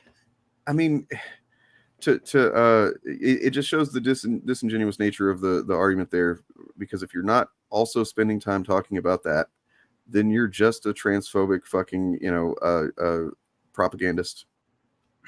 I mean, it's the same. Like it's the same as the piercing body modification. The like shift in focus on the whole, and I like do not know enough about the actual controversy to speak on it at all, but the stuff between Ava Tyson and or stuff about Ava Tyson, but the conversation between, I think it was like Sneeko and Moist Critical, where like people were glomming on to the fact that that Charlie said something about like if your parents consent, you should be able to transition, when Sneeko is over here saying that adults should be able to marry 15-year-olds. And they're all like, oh, look at that. Like, it's just flat out like people are focusing on the one good position when this guy over here is like literal child marriage enthusiast. Yeah, exactly. You can tell so easily where their actual opinions lie based off of what they, based off of what they choose to talk to and talk about and what they avoid talking about. Well, a lot of these weird transphobe types on the internet are really obsessed with the age of consent and marrying teenagers in a way that should be concerning. Yeah. Oh, absolutely. Yeah. You know what? No, that reminds me, Morgan, at some point, maybe sometime soonish, we need to do an episode and crack open the old folder that I got called Pedocon Theory. Ah, yes. Good old Pedocon Theory. It is full of some interesting takes from a lot of conservatives. And it's not really a theory. Once you start looking into this stuff, it's like, wow, it's almost just kind of it's a theory like gravity. It's a scientific theory. It's a model that accurately explains phenomena. Right. Right. Yeah, exactly. I mean, look, Trump's hair situation, whatever it's going on there, that's gender affirming. His right, fucking, yeah. I don't want to say bronzer, his oranger is gender confirming. It's so disingenuous. There's Matt absolutely Walsh's set. All these guys that have their like log cabin sets, like Tucker Carlson has one now, and Crowder has one where it's all this log cabin style. Like that's gender affirming care. Like I think Renegade Cut did a video on that, how they all have the same fucking vibe on their podcasts and stuff, like brick walls and neon signs and and wood paneling. I mean, they're desperate for you to see them as like a real tough man we're just none of them are even like. Do you know how I know they're not real tough men? They're YouTubers. Yeah. Hey. I'm kidding. No, I mean, I like seriously, unless the entirety of your YouTube content is somebody else filming you doing cool, like badass shit or whatever. Like if your job is sitting in front of a set to talk about, like, I'm sorry, you're not a fucking caveman. You're not right. You're not a pioneer. Like, you're a LARPer. And that's fine. It's not a bad thing. I mean, I guess if you do that on the side, like that's also fine. But if you just want people to see you as that almost instantly precludes you from being that. All right, we're almost halfway through this fucking thing. Let's soldier on.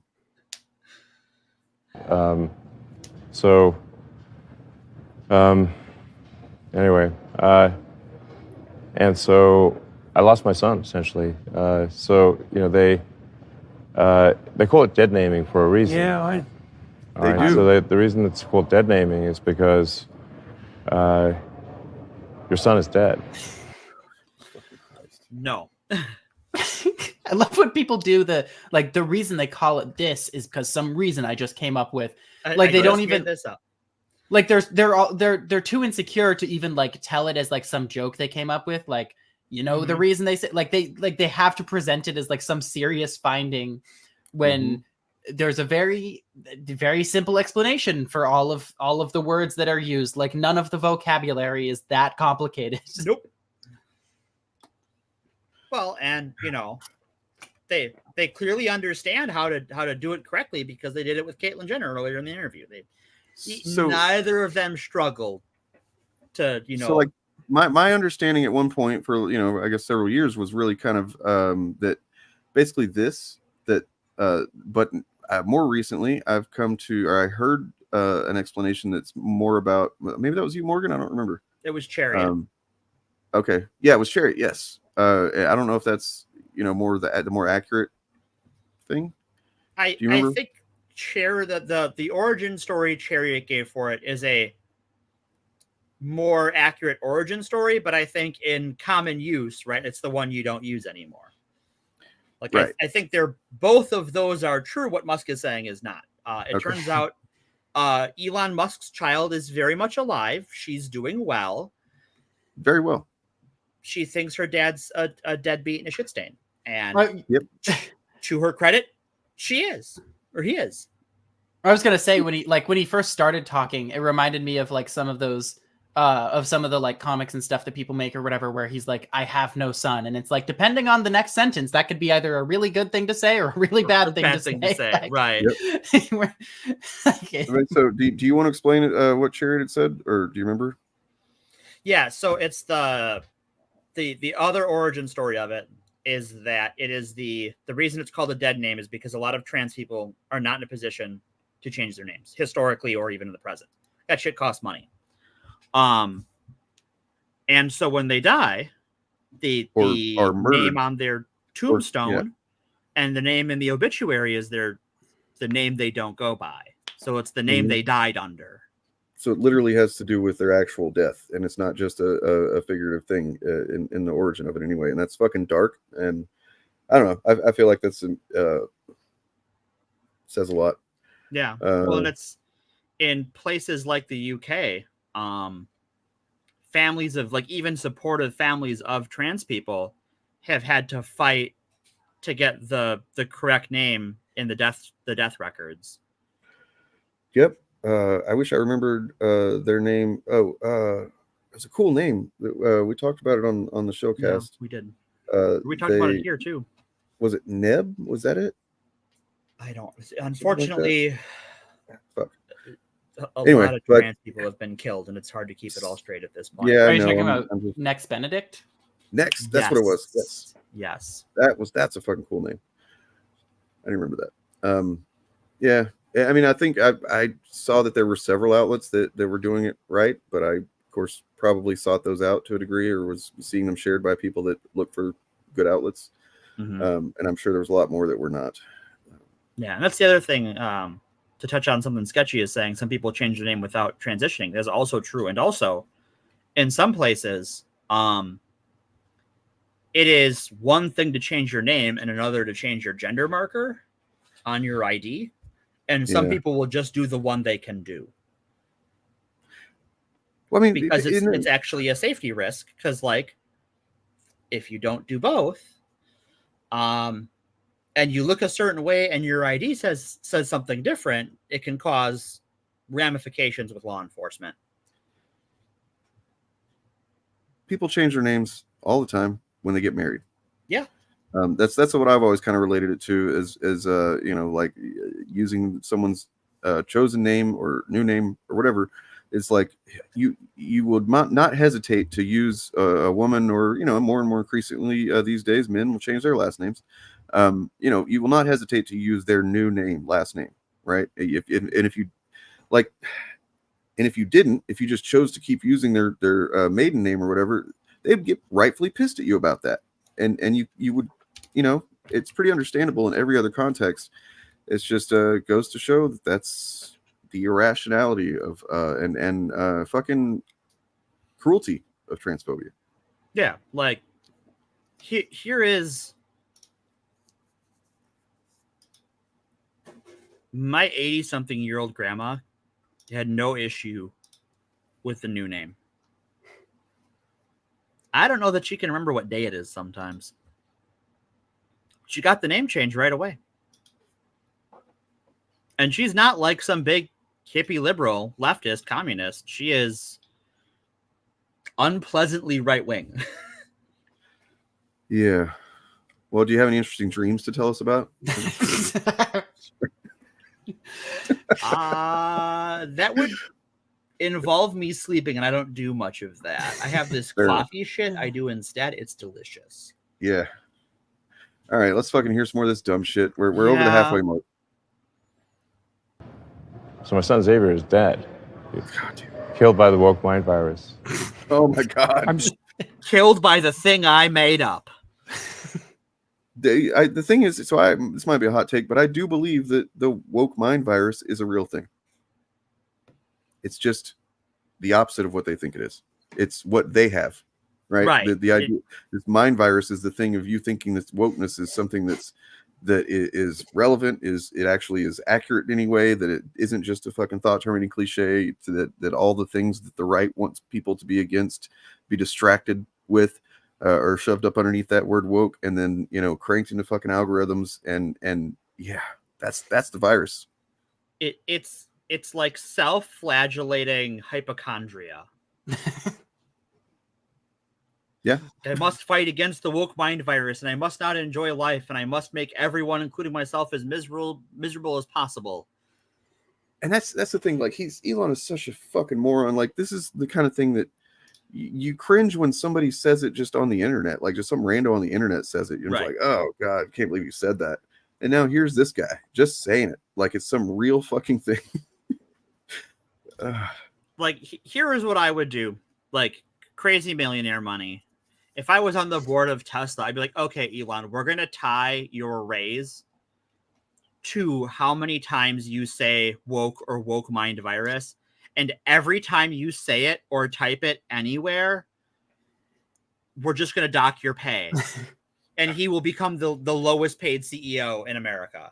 I did see some people saying that this interview, the things he says here, could actually have some ramifications as far as his companies go. I don't know. I'd like to see that happen. I have to imagine that the reason my theory as to the reason why he walked back his Trump pack is that Trump, one of the few things he has been consistent on is regulating against electric vehicles. Mm-hmm. And you, Elon Musk, are the CEO of Tesla, the most famous EV company on the planet. You are that is called corporate neglect, sir.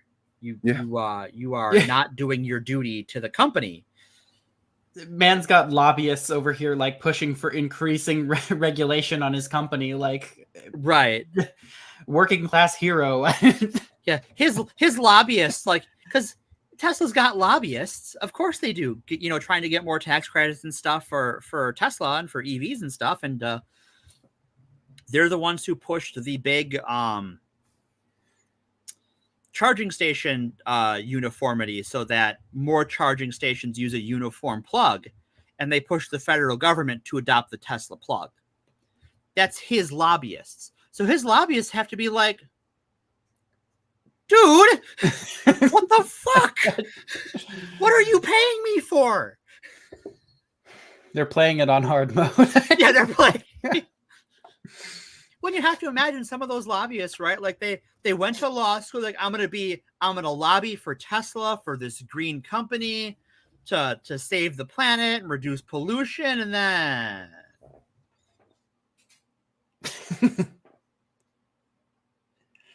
my guy, what is wrong with you? They're just getting like updates mid conversation with a congressman. Like, nope, you can't. Like, cut it out. Change course. Right? Yeah. Those lobbyists have to just like go through cell phones because they're throwing them against walls all the time. They all have old Nokias that just go through the wall. Just you bean Marjorie Taylor Greene in the head because it went through 3 walls into her office. It's just the fucking shot from Incredibles. Like, yes.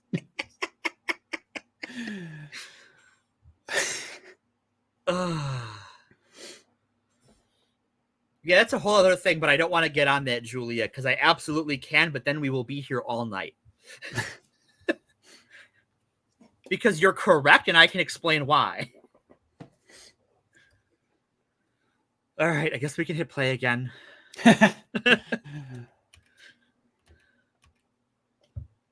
Oh, Dane's escaped. Dane's punched out. He's punched his ticket. He's had enough. Who can blame him? I don't blame him.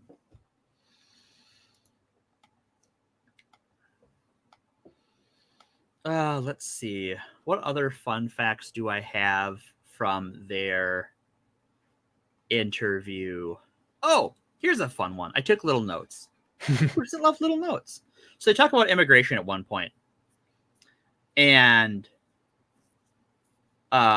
Peterson is going on about how bad immigration is, while Musk is talking about how he worked to lobby against restrictive immigration policies so that he could hire non-permanent U.S. residents to work at SpaceX, because as a government contracting company, because everything SpaceX does is owned by NASA effectively, you have to be a permanent resident of the U.S. to work at SpaceX. And he wanted to hire elsewhere, more globally, and so he had to lobby for that. And so you have him. This is one of those them talking past each other, where Peterson is like blah blah blah blah blah. Immigration is bad, and Musk is like, yeah, it's totally bad. Look how I brought immigrants into my business in this secure industry that is governed by NASA. And it's like, what are you doing? I mean, yeah, you do like it is weird to kind of see the dichotomy between some of the business owners who want immigrants so that they can underpay them, but are like otherwise still nominally conservative, versus the people who don't have any stake in that game, or like, I don't know. It's and so you have them like they're both racist, but differently so, right? Right. It's the Reagan racist versus the Bush racist, right? It's like Reagan is like, yeah, we should have lots of immigrants because we don't want to pay them. All right. Well, welcome back. Thank you. Sorry, I had to step away. I didn't want to interrupt and all good announce my departure, but yeah. Sorry to hear that. Yeah. I can't imagine what that would be like. Yeah. So look at these two men getting in touch with their fucking feelings here. You know, I mean, and their feeling is, my child is autonomous. I don't want to make fun of a guy for crying, because like in any other circumstance I'd be like, good for you, but the fact that it's like 2 sentences into every single interview and he's already in tears, like I have to wonder how sincere it is. Like just I mean, any topic he's immediately bawling his eyes out. Like I mean, he's done that more since the benzo coma too. Like it seems to be like almost. Yeah, maybe he did it a little bit before that, but like after the benzo coma, there's been a few characteristics of him that like seem to just be the staple now. Like he's kind of a caricature of himself, and he definitely doesn't seem like he has the influence that he had before. That's the thing. It feels like it's a part of his brand. It's not like there have been old interviews where I watch where like Peterson gets emotional, where I'm like, even though I hate this guy, like I can like I feel it in that moment. You know, I feel the pain that you're experiencing, but now it feels like it's so much a part of his brand that he's probably had to like coach himself on crying on command or whatever to be able to literally where Peterson the person and Peterson the brand, where the border is non-existent now. Yeah, no, yeah. I mean, he's really just like Flanderized himself. There's not really a better like. That's a no, you're right. Flanderization of Peterson is great. There were clips of him like early on where, even though I vehemently disagreed with him when he's going off about Bill C-16 and pronouns, it's like there was a charisma and like a fire to him. You know what I mean? Like you could tell he was really into what he was saying, and he was, even though, like I said, I disagreed, I could see why somebody that doesn't know any better might have been drawn in by his charisma. And now he's just like, it's just going through the motions, and it's all like kind of monotone and like weak sounding. He just sounds weak, you know? I have a friend who's a recovering fan of Peterson who, my condolences. Yeah, he's gotten a lot better. Who thinks that his daughter has kind of pushed him into this continuing career after he recovered from the coma. Because she tried to do her own influencing brand and it didn't really work. No, that's true. No, because I was following him and I used to see her pushed so hard, and I haven't seen her recently. Yeah, that she's sort of like taken on like a manager role for his brand. I think that's accurate, because I don't know if anybody knew this or remembers it whenever it happened. I should have made a video whenever it happened, but you might remember that a couple of years ago I made a video whenever there was a comic book, Captain America comic book, written by, I believe, Ta-Nehisi Coates. Oh, yeah. Literally took words that Peterson had said and made them what Red Skull was saying about the sword of manhood and all this, fucking fascist, bullshit. And of course the right fucking, oh my God, how could he do that? And Peterson had some stuff to say about it or whatever. And I made a video where, and I think it was literally the last video where I wore a mask, like before I was really like stopped wearing a mask all the time. And I said, it's actually perfect. I mean, like it's actually really well written Red Skull, and it works perfectly in the context of the story. Just, and I kind of went off about the reasons why he's, I said a lot of shit, valid criticism. And then I kind of made a little snide remark about him, going into a benzo coma, and then I said, unfortunately, he survived. Oh, and they that got very upset by that. That was the fucking. Oh my god, they were fucking clutching their pearls so hard in my comments. Didn't she end up in your comments? She did. I didn't find it until months later when I was looking through my filtered comments, and I saw that I was like Michaela Peterson. I was like, oh, that's not the real Michaela. And I looked, oh my god, it is the real. The real Michaela Peterson. Yep. She fucking commented, and she was like, oh, how unfortunately he survived. That shows to the compassion of blah blah blah or whatever. And I was like, all the shit I said in that video, and that's the thing you zero in on, right? I think I called her beef daughter or something like that. Anyway, well, it goes back to that. Left. It goes back to that classic, Phantom Menace line. Too, there must be a master and apprentice. And don't break the canon. No, and Jordan Peterson's whole goddamn shtick, especially post Benzo's coma, has been like wishing death upon people anyway. Like he, like literally referring to how trans affirming doctors should be treated like Nazi war criminals and stuff. Like you can't play it both ways. You can't do the like, oh, I'm the birthday boy or whatever. Like the second that it gets, I mean, he can try, right? Between saying he's gonna try. This guy lived, and I kind of wish he hadn't. You may think that's a fucking shitty thing to say, but it's not. Like it's not going to work retroactively or anything. No. It's expressing a sentiment about the past, and what they're doing is saying this is what we want to happen. This is the death we want to have happen. Right. We want to kill you, but you're mean for saying it'd have been good if life passed us by. I did organize a group of people to try and get him back on benzos, but so far we've been unsuccessful. And you're canceled. Yeah, that's it. There we go. No, it's just you with a gun in front of a table, and on one, like on the left hand is a cup of apple cider vinegar, and then on the other hand is the benzos. I was more thinking like just sitting down and having a chat with him, being like, unfortunately, like the transgenderism is here to stay. There's really only one escape, man. You've only got one shot at living out the rest of your life happy. Yeah. And you gotta. It's been a while, but I'm gonna give this a shot. Okay, give me a second here. Someday we'll cure it. The rainbow woke virus. Not bad for just coming back to it. Than me. So what we need to do is we need to like kidnap Jordan Peterson and get Dane like one of those like Mission Impossible masks and have Dane replace Jordan Peterson and just like slowly drive the message to the left. Jesus.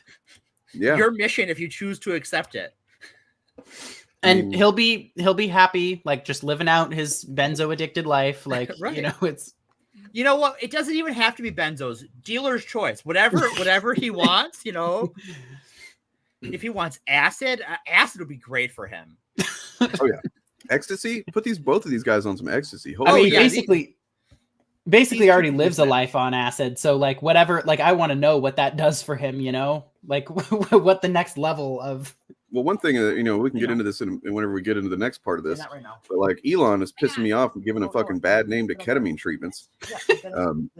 Like that's like legit a drug that can really benefit a lot of people with depression. And he's just makes it look bad. Right, he's abusing it. We're almost done. We do need to get to the actual, the more fun part. I imagine, although making fun of these guys is pretty fun, but yeah. So. Yeah, and there's lots of people in that situation now. Right. It's not pretty, and lots of demolished kids. Demolished. Yeah, well, that's a good reason to be the final straw. Yeah. All right, so let's. So I vowed to destroy the woke mind virus after that. Okay, so Peterson had his super villain moment where he's like, what was it that he said? Up yours, woke moralists. We'll see who cancels who. And then now Elon, he couldn't muster any more energy than that, which I guess. Well, he's been in this conversation for an hour. He could use some more ketamine. True. Like, somebody give me my ketamines. But like, yeah, I wish he would have said that with a little bit more gusto. I vowed to destroy the woke mind virus. He'd like get up and just like two-fist hand pump, just like I will destroy it. I mean, this is a time where the people with the like all of the Daily Wire people who pose with cigars and everything, where that would actually like if he wants to go the understated performance route, like he just needs to take a long drag and say, right. And that was the day that I vowed to destroy the woke mind virus once and for all. And we're making some progress. Yeah, are you? Join the club. We're making progress. Yeah. How much money has? And then they Twitter kissed. lost? I'm sorry. I ship it. Look at them. They're just fucking looking each other in the eye like, yeah. Their communication skills can't work for shit, but no, they can soulfully gaze at each other. They can make it work. Yeah. You, brother. The rest of this conversation has been excruciating, but right now I see you, brother. in this moment, we are fellow solipsists who believe no one outside of this room is real. You know that the episode of Community, the clip show. I don't know if you watch that, but the where they set the like scene with Annie and Jeff to the song Gravity, and then they do it with Pierce and Abed. Like I feel like you could get a solid cut of that, just the two of them like making soulful eye contact. Yeah, this is the leaning forward introspectively.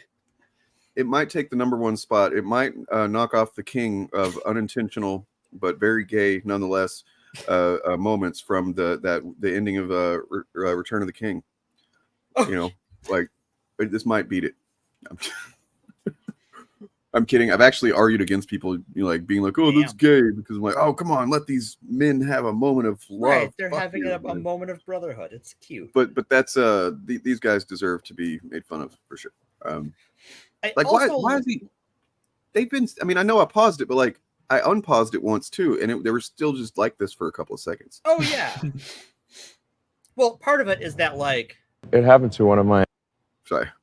You've got on the one hand where like Musk is all talking how sad he is, and then you've got Peterson who's giving like this fiery, pastor speech, like he's the X-Men villain he was born to be. And it's just like the dichotomy is like. You really are just like a hate preacher. Like that's what you are. You are the Westboro, the Canada chapter of the Westboro Baptist Church. Yeah. But with way less interesting signs. Guy, where is your sign game? And I mean, and I hate to say it, but like at least the Westboro Baptist Church people weren't fucking cowards. And they committed to the bit. They committed, yeah. They got fucked up by biker gangs. Like they're like, this is who we are. If you have a problem with that, like here's the location we're going to be at. Come kick the shit out of us. Like, yeah, kind of like that. You mean Stryker, Reverend Stryker, General Stryker in the movie. But yeah, I mean, I think so. Just for the record, Jordan does break eye contact first. It seems it happened to. He's like looks down like what are these feelings I'm having? All right. Oh, something's moving down there. I haven't felt that since the benzos. By the way, I want to say too about the daughter and the coma and everything. I don't know if you guys knew the details of what happened there, but like essentially she took him to Russia whenever they couldn't like fix him basically, and he wasn't in a coma until he went to Russia. Like he was addicted. He was having addiction issues. And, I'm not going to make fun of anybody for that, even though they said that I did in my video, which I absolutely did not. But nonetheless, fuck him anyway, because he actually has made this case tried to make the case that, well, first of all, she claimed that he wasn't actually psychologically addicted. He was only physically addicted. And I call bullshit. I'm sorry. Like, it's not always the case that you're going to be both, but like, when it comes to benzos, you're probably psychologically addicted. As well, and that is a distinction without a difference as far as the law is concerned, and as far as a lot of rehab places are concerned. Well, they're trying to do that because it's like the implication is he's got a weak mind or something like that, right? And that's fuck that. No, it's a disease. It just happened. Like sucks. It sucks. Yeah, no, I mean, like 100% of the reason why it's even worth like criticizing him for in the first place is because it literally invalidated 100% of his political commentary up until that point, because it was all clean your room before you try to change the world, when as every single person who says that he did not have anything close to a clean room. Like right. You know, like he spends all of this time stirring up hate for people who are addicted, when, as is the case for people who feel the need to do that, he was just the person he hated, you know. Plus, prior to that, he had actually said many times that addiction was essentially a character flaw. Right. That if you're it was weak, a moral if you're failing. Yeah, it was a moral failing, and then that's why I think that she wanted to make the distinction that it's not psychological, because it's just physical, or the body's weak. It's not his fault. It's his body's kind of thing. Anyway, but yeah, fuck him. Fucking Professor X over here. He's got a perfect mind. Yeah, So perfectly deranged. Now we go to the we go to Elon Musk's platform. Yay. Yay. Twitter.com. Had a couple of weirdos coming at me the last couple of days. Just like anytime I tweet about something that's not like chuds now, I tweet when I was like criticizing Rob Liefeld, and then criticizing last night it was criticizing not even criticizing, just stating that I feel like it's kind of a, maybe desperate was the wrong word, but saying Robert Downey Jr. and Marvel coming back together again was kind of like, oh, we need each other to be our best selves kind of thing. And and then somebody got really weird about it, like defensive. It's like, these are celebrities. Why are you being weird like this about it? Anyway. Well, it's not like making fun of Rob Liefeld is a new phenomena in comic fandom, and I think a lot of people do it lovingly. Yeah, I mean, not me, because not you, but I've read way more shit about Rob Liefeld than the average person. So if you've learned what I've learned about him, then you might not be so loving. Right. Not you in particular, but yeah, people. So here we've got from Vivian on, I think it was Threads. Vivian, by the way, being the actual name of the daughter. The child that he claims is dead is not actually alive and well. Seemingly thriving without Vivian him was alive. Somehow. So this is actually a response, I guess, to his some tweets about the matter. Mm-hmm. So I'll read him. Dead name was born gay and slightly autistic, 2 attributes that contribute to gender dysphoria. I knew that from when, So that's a lie. Was about 4 years old, and they would pick out clothes for me to wear, like a jacket, and tell me it was fabulous, as well as their love of musicals and theater. But then there's that part. Yeah. So I need to say this. Being gay and being autistic and having gender dysphoria are all different things that are not correlated. I would also add to that, having the word fabulous in your vocabulary is a separate phenomenon as well. Yes. You can say that and not be any of those 3 things. True. You are cringe, though. Yep. Hey, I added that word to the Wolverine is gay song. That's in there. You did. That. It is in the Wolverine is gay song. The line goes, he's the best there is at what he does, and what he does is fucking fabulous. It's true. Fabulously messy, fabulously gory. But it was kind of intended to be a little bit of a hammy kind of song. Anyway, it's a very campy song. One of you guys want to read Villainous? Sure, I'll have to blow it up though. Oh, sorry. I can do that. All right, I got you. I can download it and make it bigger. Actually, let me do that. I just. Oh, now it's exploded. It's gone. Sorry. I'll fix it. I fix it. I swear. Fix it. Do it live. Okay, and boy, I can tell I did not put on makeup today. Holy shit. I didn't either. So it's all good. Okay. Oh. All right. I'll just scroll back up. I think she said something at the top. Did she? Oh, yeah. Yep. All right. So there's a lot of stuff I needed to debunk, which I will get to, don't worry. But I want to start with what I find to be the funniest, which is this notorious slightly autistic tweet. This is going to be a bit, so bear with me. Please scroll. Your call is important to us. All right. This is entirely fake. Like, literally none of this ever happened. Ever. I don't even know where he got this from. My best guess is that he went to the Milo Yiannopoulos School of Gay Stereotypes, just picked some at random, and said, good enough in a last-ditch attempt to garner sympathy points when he is so obviously wrong even in his own fucking story. I did not have a love of musical in theaters when I was 4 because, I was fucking 4.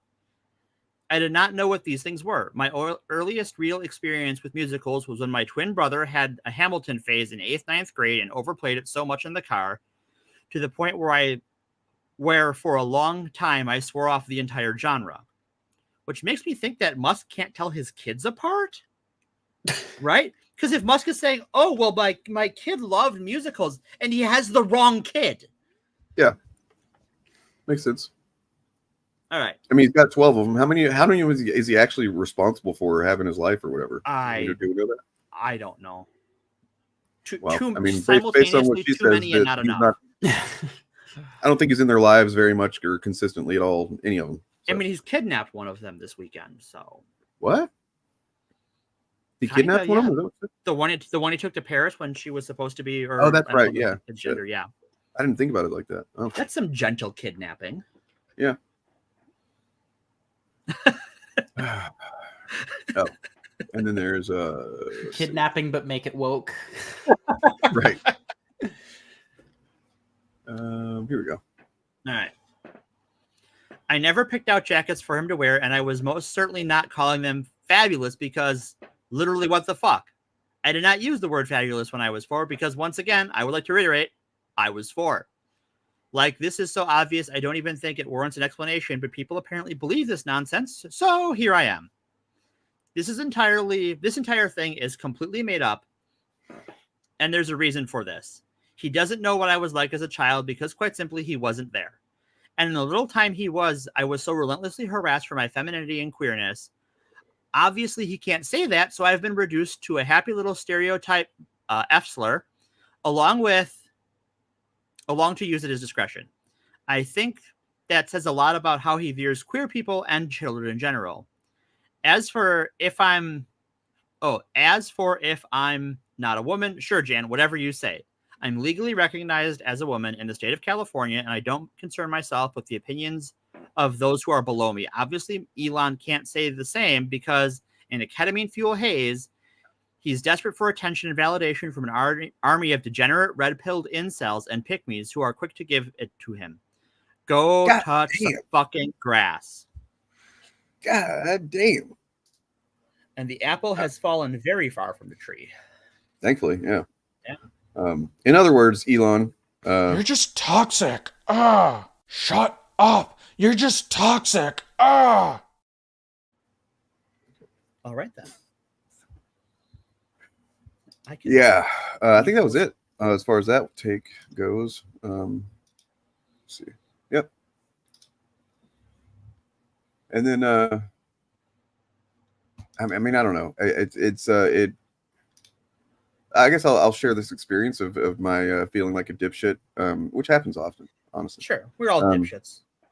I read this and I was like, "Fuck yeah!" And I was like, I sent it to Morgan. I was like, "Look at this shit. This is fucking awesome." Fire emojis, and then like, did you Morgan said something about it, and it was like, and it kind of just caused me to go, "Oh wait, this is not a fucking win. This is fucking terrible. This is I mean, like, yes, it's great that she's speaking out for herself. I'm glad that that's happened." And yeah, it's a really good burn, well deserved. But like, just in general, it's fucking terrible. Like that this has to happen, that this even did happen. And I felt like a piece of shit for a moment because I'm like, oh, I'm thinking about this as some kind of win when it's just like this is on the level of it being the breakdown of a family because of this fucking man's ego. Mm-hmm. There's that, but then he is who he is, so that also is going to have probably substantial effects on other people's families, and that sucks. Yeah. No, Sorry. I mean it's upsetting to see like the fact that like it's good to see someone get called out for the fact that they were never there. Which for me that immediately set off alarms in my head the second he was like, oh, my child would have me put on clothes and dress up or whatever. I was like, maybe this is just me, but I physically cannot picture you doing that with the kind of person that you are. But then like, it doesn't make it particularly happy when you get confirmation that that didn't happen. Right. It makes me wonder how real his, if I'm going to be good faith, if I'm going to assume he's acting, if I'm going to be maximally charitable to him, to assume his anti-trans politicking, how real that is for him, or how much it is just trying to get a group of people to like him, and how he's needed to use this child as a narrative. Well, I mean, she's not a child anymore. I think she's in her 20s. Can I tell you how I see that? Like, sure. So I believe that, and I think that the evidence kind of backs this up. We've seen that he's somebody with a very fragile ego, probably, maybe, possibly. I'm not an expert or a professional, but narcissistic personality disorder potentially. It's possible. You know, so like he a decade ago, he was the man. As somebody pointed out at the beginning of the stream, a decade ago, he was an Iron Man 2. He was Right. literally like, you know, people called him the real life Tony Stark. Yeah. You know, and sadly, I fucking bought into that for a while. I thought that was true because, you know, if you don't look into anything, a guy like him with a good, you know, I guess he's got a really good PR firm, or he did. You know, he made a lot of people believe that shit. You know, just by owning companies. We didn't know about, a lot of people didn't know about the fucking emerald mines that he was born into the wealth of. Well, and a lot of people didn't know that he doesn't do anything at those companies besides just run the show. Yeah, I think eventually, like, a fair number of people would have figured that out, but I don't think it would have been this many if he hadn't opened his mouth. Yeah. Like, so the way I see it is like he was actually a darling of you know, kind of liberals. You know, he was appealing to them, and they were appealing to him, and it seemed like it was just like one of those. It was kind of cool, really, to be a liberal at the time, and to see that there's one of the smartest guys in the world, one of the richest guys in the world. And the climate change stuff too. Like you thought, oh, he's actually doing something to prevent it or whatever. Right. Yeah. Bought into the hype and stuff, and then I think that over time it became clearer and clearer.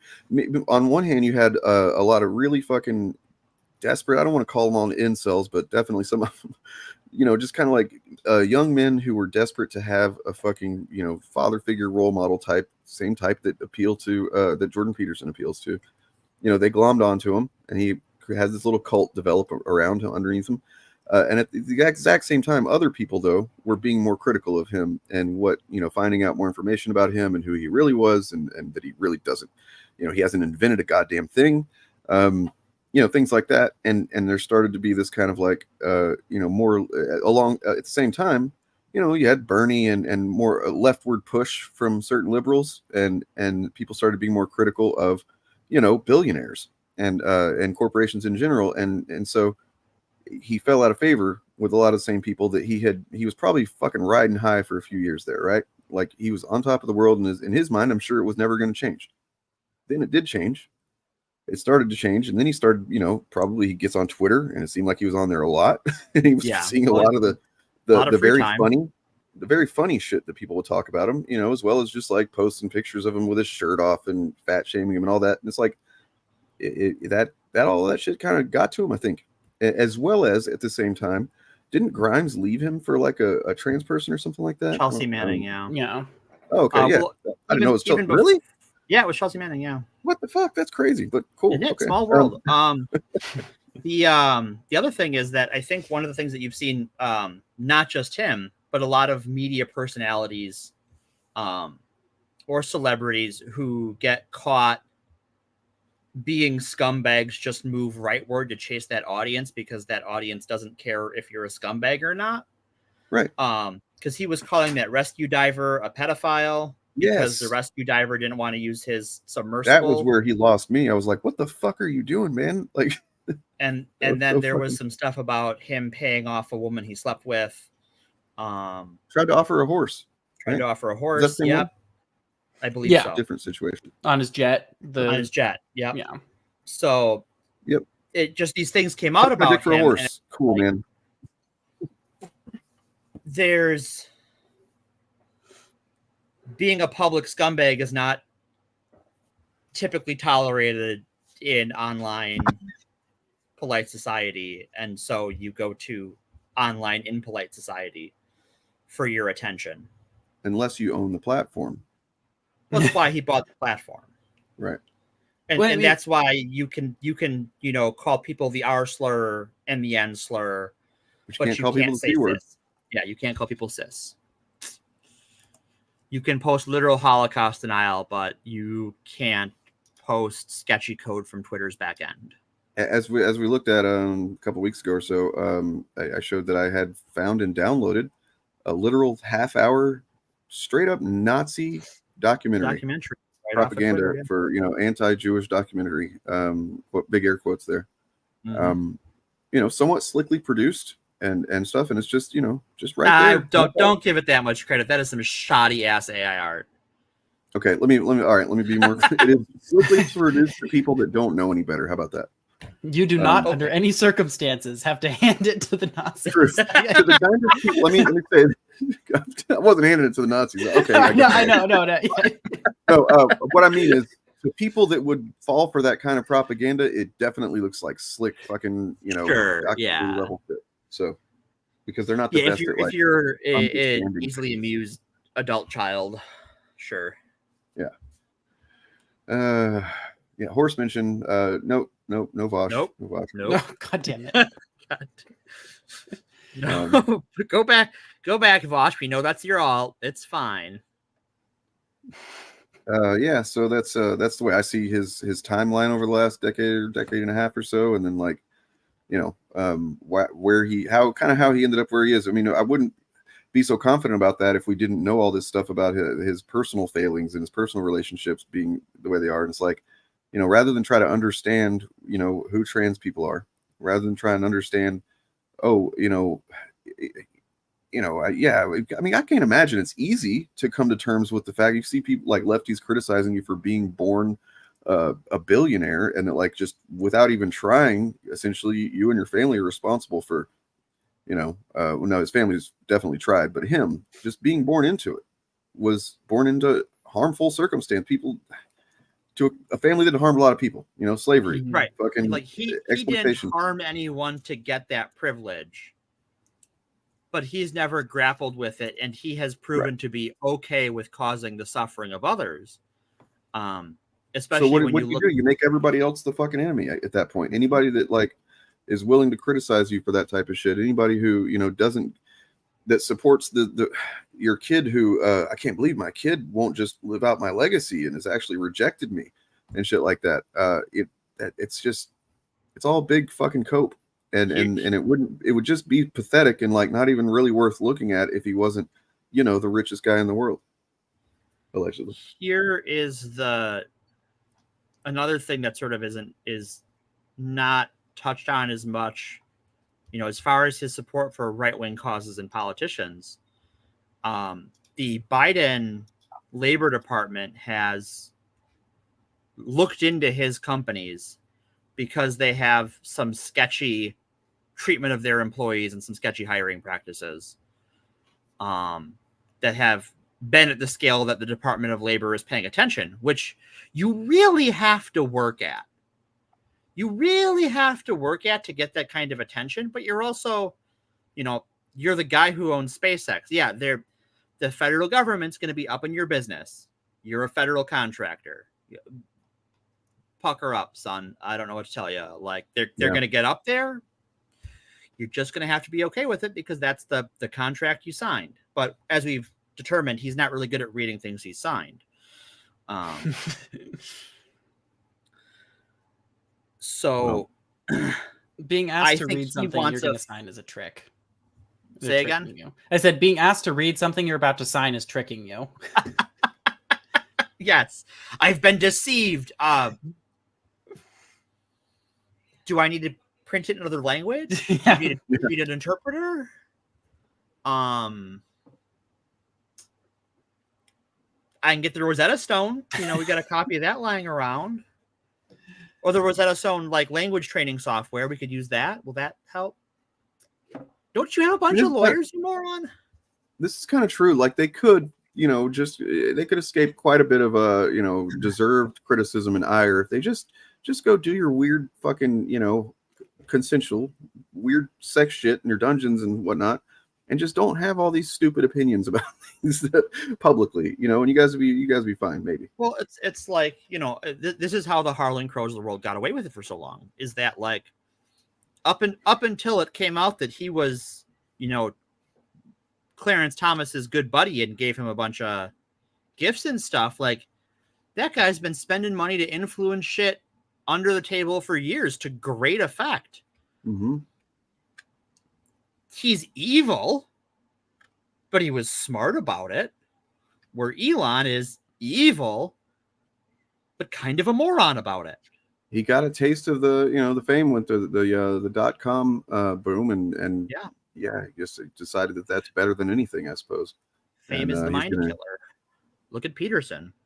Fame rotted that guy's brain faster Well, also than anything. benzo comas are mind killers, but well, I think the benzos, like the guy had a wife with cancer and a crazy tour schedule. Like, sure, yeah, understandable. And like he could have just picked up his clinical practice and his teaching, and so I always make sure to say benzo coma because it's not the benzos that I make fun of. It's the fact that his daughter took him to Russia and put him in a medically induced coma, and which was unnecessary. Yeah, totally unnecessary. That is some pseudoscience shit. Yep. I don't know. I don't know what else to say here. What do you guys got? What a bunch of morons. I'm supposed to know I do stuff. have this actually. You're supposed to. Hey, Dave, time to turn on your Jordan Peterson voice. I don't know, Jordan Peterson, what you got to say about that? What was the question? Can't afford medical bills. Have you tried not being sick? You should. Well, you should... only people with weak moral character get sick. Yeah. If you get sick, it's your own fault. Pretty iconic. It's a tightrope. It's a fine line. You start with Kermit, but you kind of have to do. I can't even describe what it is, but you got to nudge it one way or the other a little bit to get the right Peterson. If you're sick, maybe you should try eating exclusively meat like we did in the 50s and a good glass of milk. The one thing you don't want to do is drink apple cider.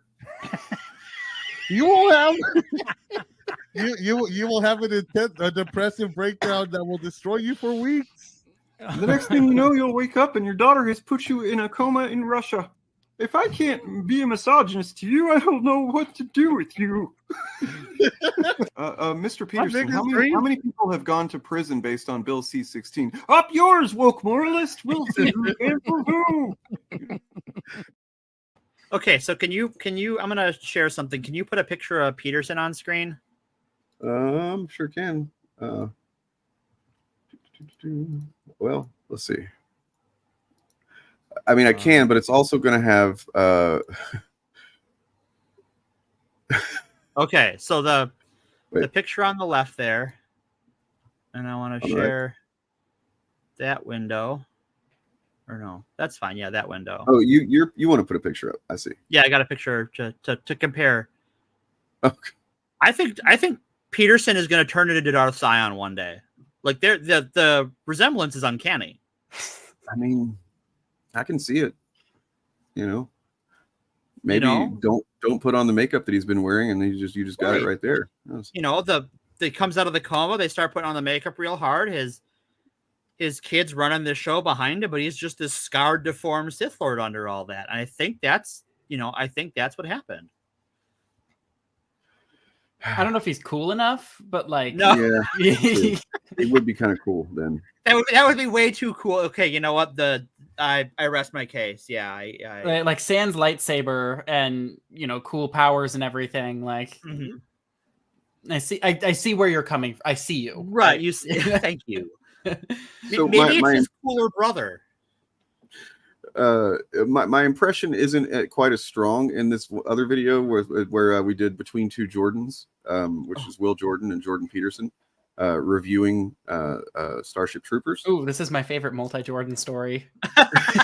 And, I'm not really super proud of the because my throat was kind of sore at the time, and I just didn't do as good a job as I normally do. But like the writing, I think, because we did actually somewhat loosely script this, it makes me pretty happy. Is this Dr. Enter the Jordan Jordan B. verse? Peterson and Will Jordan, better Hello. known as the Critical Drinker and his very famous Not Jack Ryan books. Today we'll be discussing the cinematic touchstone Starship Troopers. Yes, I'd like to say that we're going to get a lot wrong in this conversation. Don't take anything I say as gospel, because what the hell have I know? You know, a lot of people say the Starship Troopers is a movie about things. Clearly, it's a movie about bugs. Yes, it's true. It's about bugs, and the thing is that plants and bugs, the last thing our tyrannical idiots need to do, our panicked virtue-signaling government should be doing is directing their demented attention toward regulating what people serve at their tables. But it's plants and bugs for you and your children, peasants. Walk! One thing that's very interesting. So like it's extra funny on another level, unintended level, because I keep slipping out of it a little bit and going more into Kermit and stuff, and then Ed kind of go like he can't help but like he does his Scottish accent, but it kind of sounds a little bit like a Mexican dude here and there, right? I mean, because he is, but like, yeah, it's pretty funny to me. And what I was doing actually was most of what I say in this is things that he's actually said, right? Jordan Peterson. So. Pretty fun lines to read. Is that this movie shows a shared unisex restroom shower scene. What do you two think of that? Well, I'm glad that we are talking about this, because to me, I believe this scene holds the sort of central thematic theme of the movie. For you see, for far too long in movies, men like me, totally straight guys, have been bombarded with imagery of female nudity. And with this groundbreaking moment, the director is equalizing female and male nudity so that we can all understand that dongs are awesome and no homo. Yeah, well, you see that this is clearly somewhat of a optimal future for us, because while it does appear that the men and the women are getting along, but at the same time, the women seem to share some kind of equality with the men. And, politically correct HR departments assault the archetype of the transcendent architecture of meaning based on their bloody intolerance for reason itself. So don't forget to wash your penis. The fuck? So, all right. It was on. I just got it. All right. It's true. No, Peterson is like that evil Kermit the Frog meme. Yeah. But less funny and less adorable. Peterson would, if Peterson was half as cool as a Muppet, we wouldn't be here today making fun of him. That's true. That's true. Yeah, anyway, that's all I got. I just figured I'd pull those up and hopefully we could laugh at it. If not laugh at the intended effect of those clips, then just laugh at, the cringe of it. So I laughed at both the cringe and the attended message. Good. Both parts, yeah. So what let's see, this week we got to look forward to Shieldcast coming back on Wednesday. Woo, Shieldcast.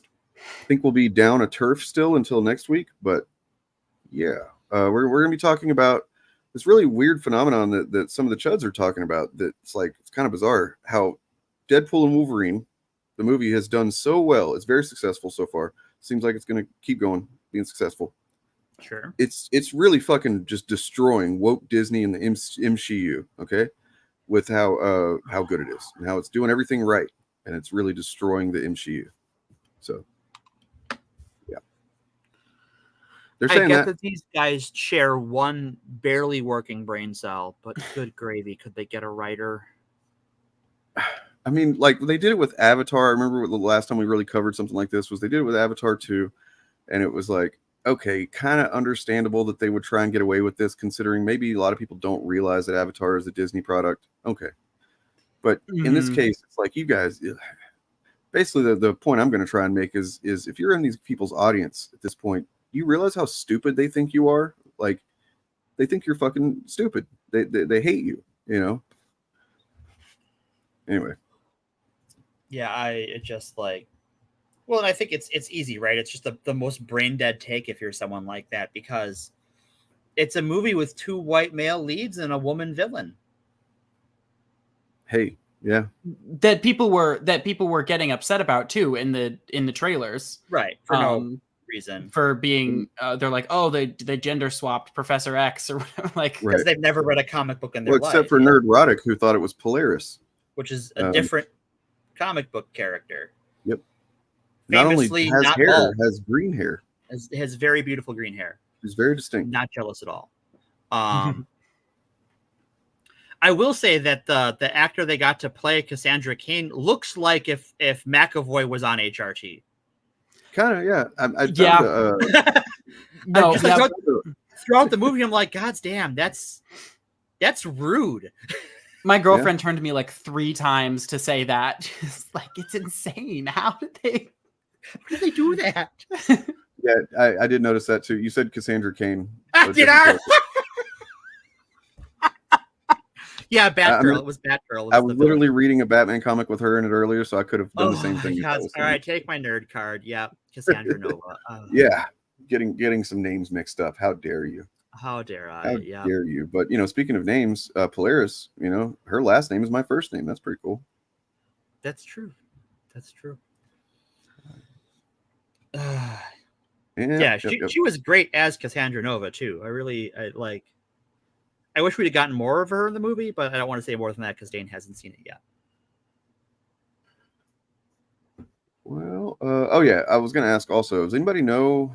Give me the damn money, Glenn. But if Glenn wants to give me the money, I'll take it. We need the Glenn bucks. Well, yeah, give us the Glenn bucks, Come on. man. Damn, where is it at? Where's Glenn bucks? I don't know. Edgy, you got the Glenn bucks for us? We're doing this live? Like we're like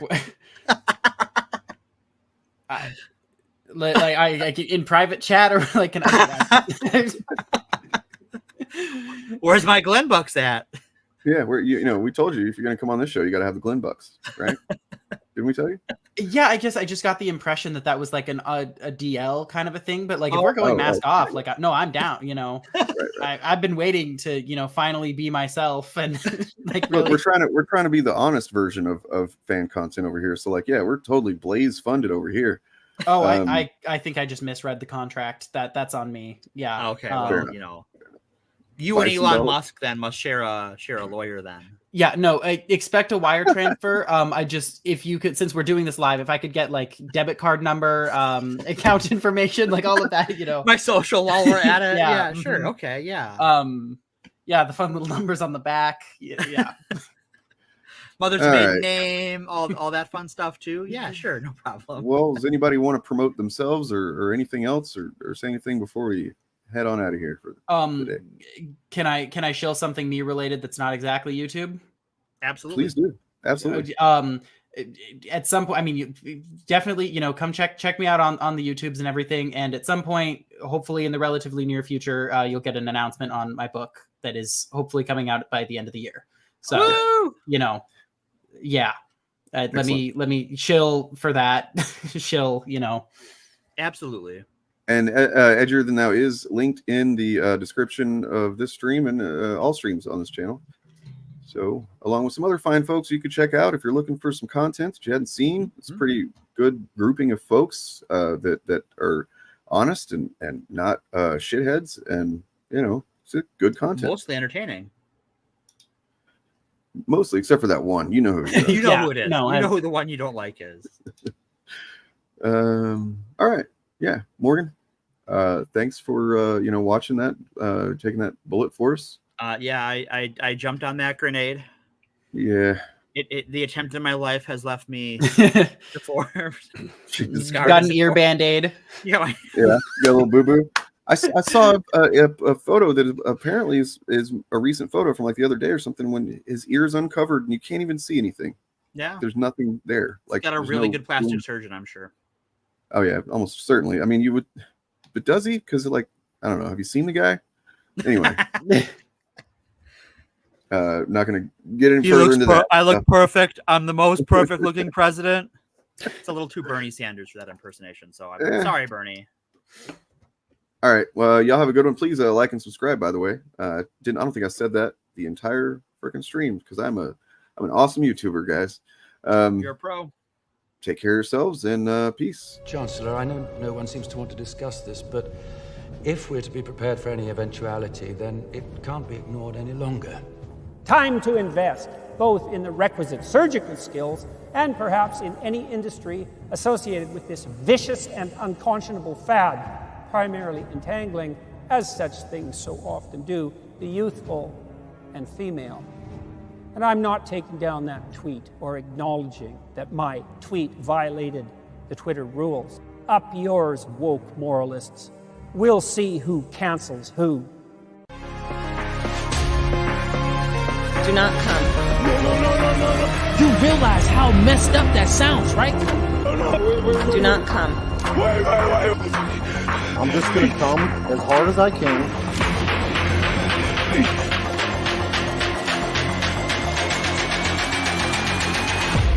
Come.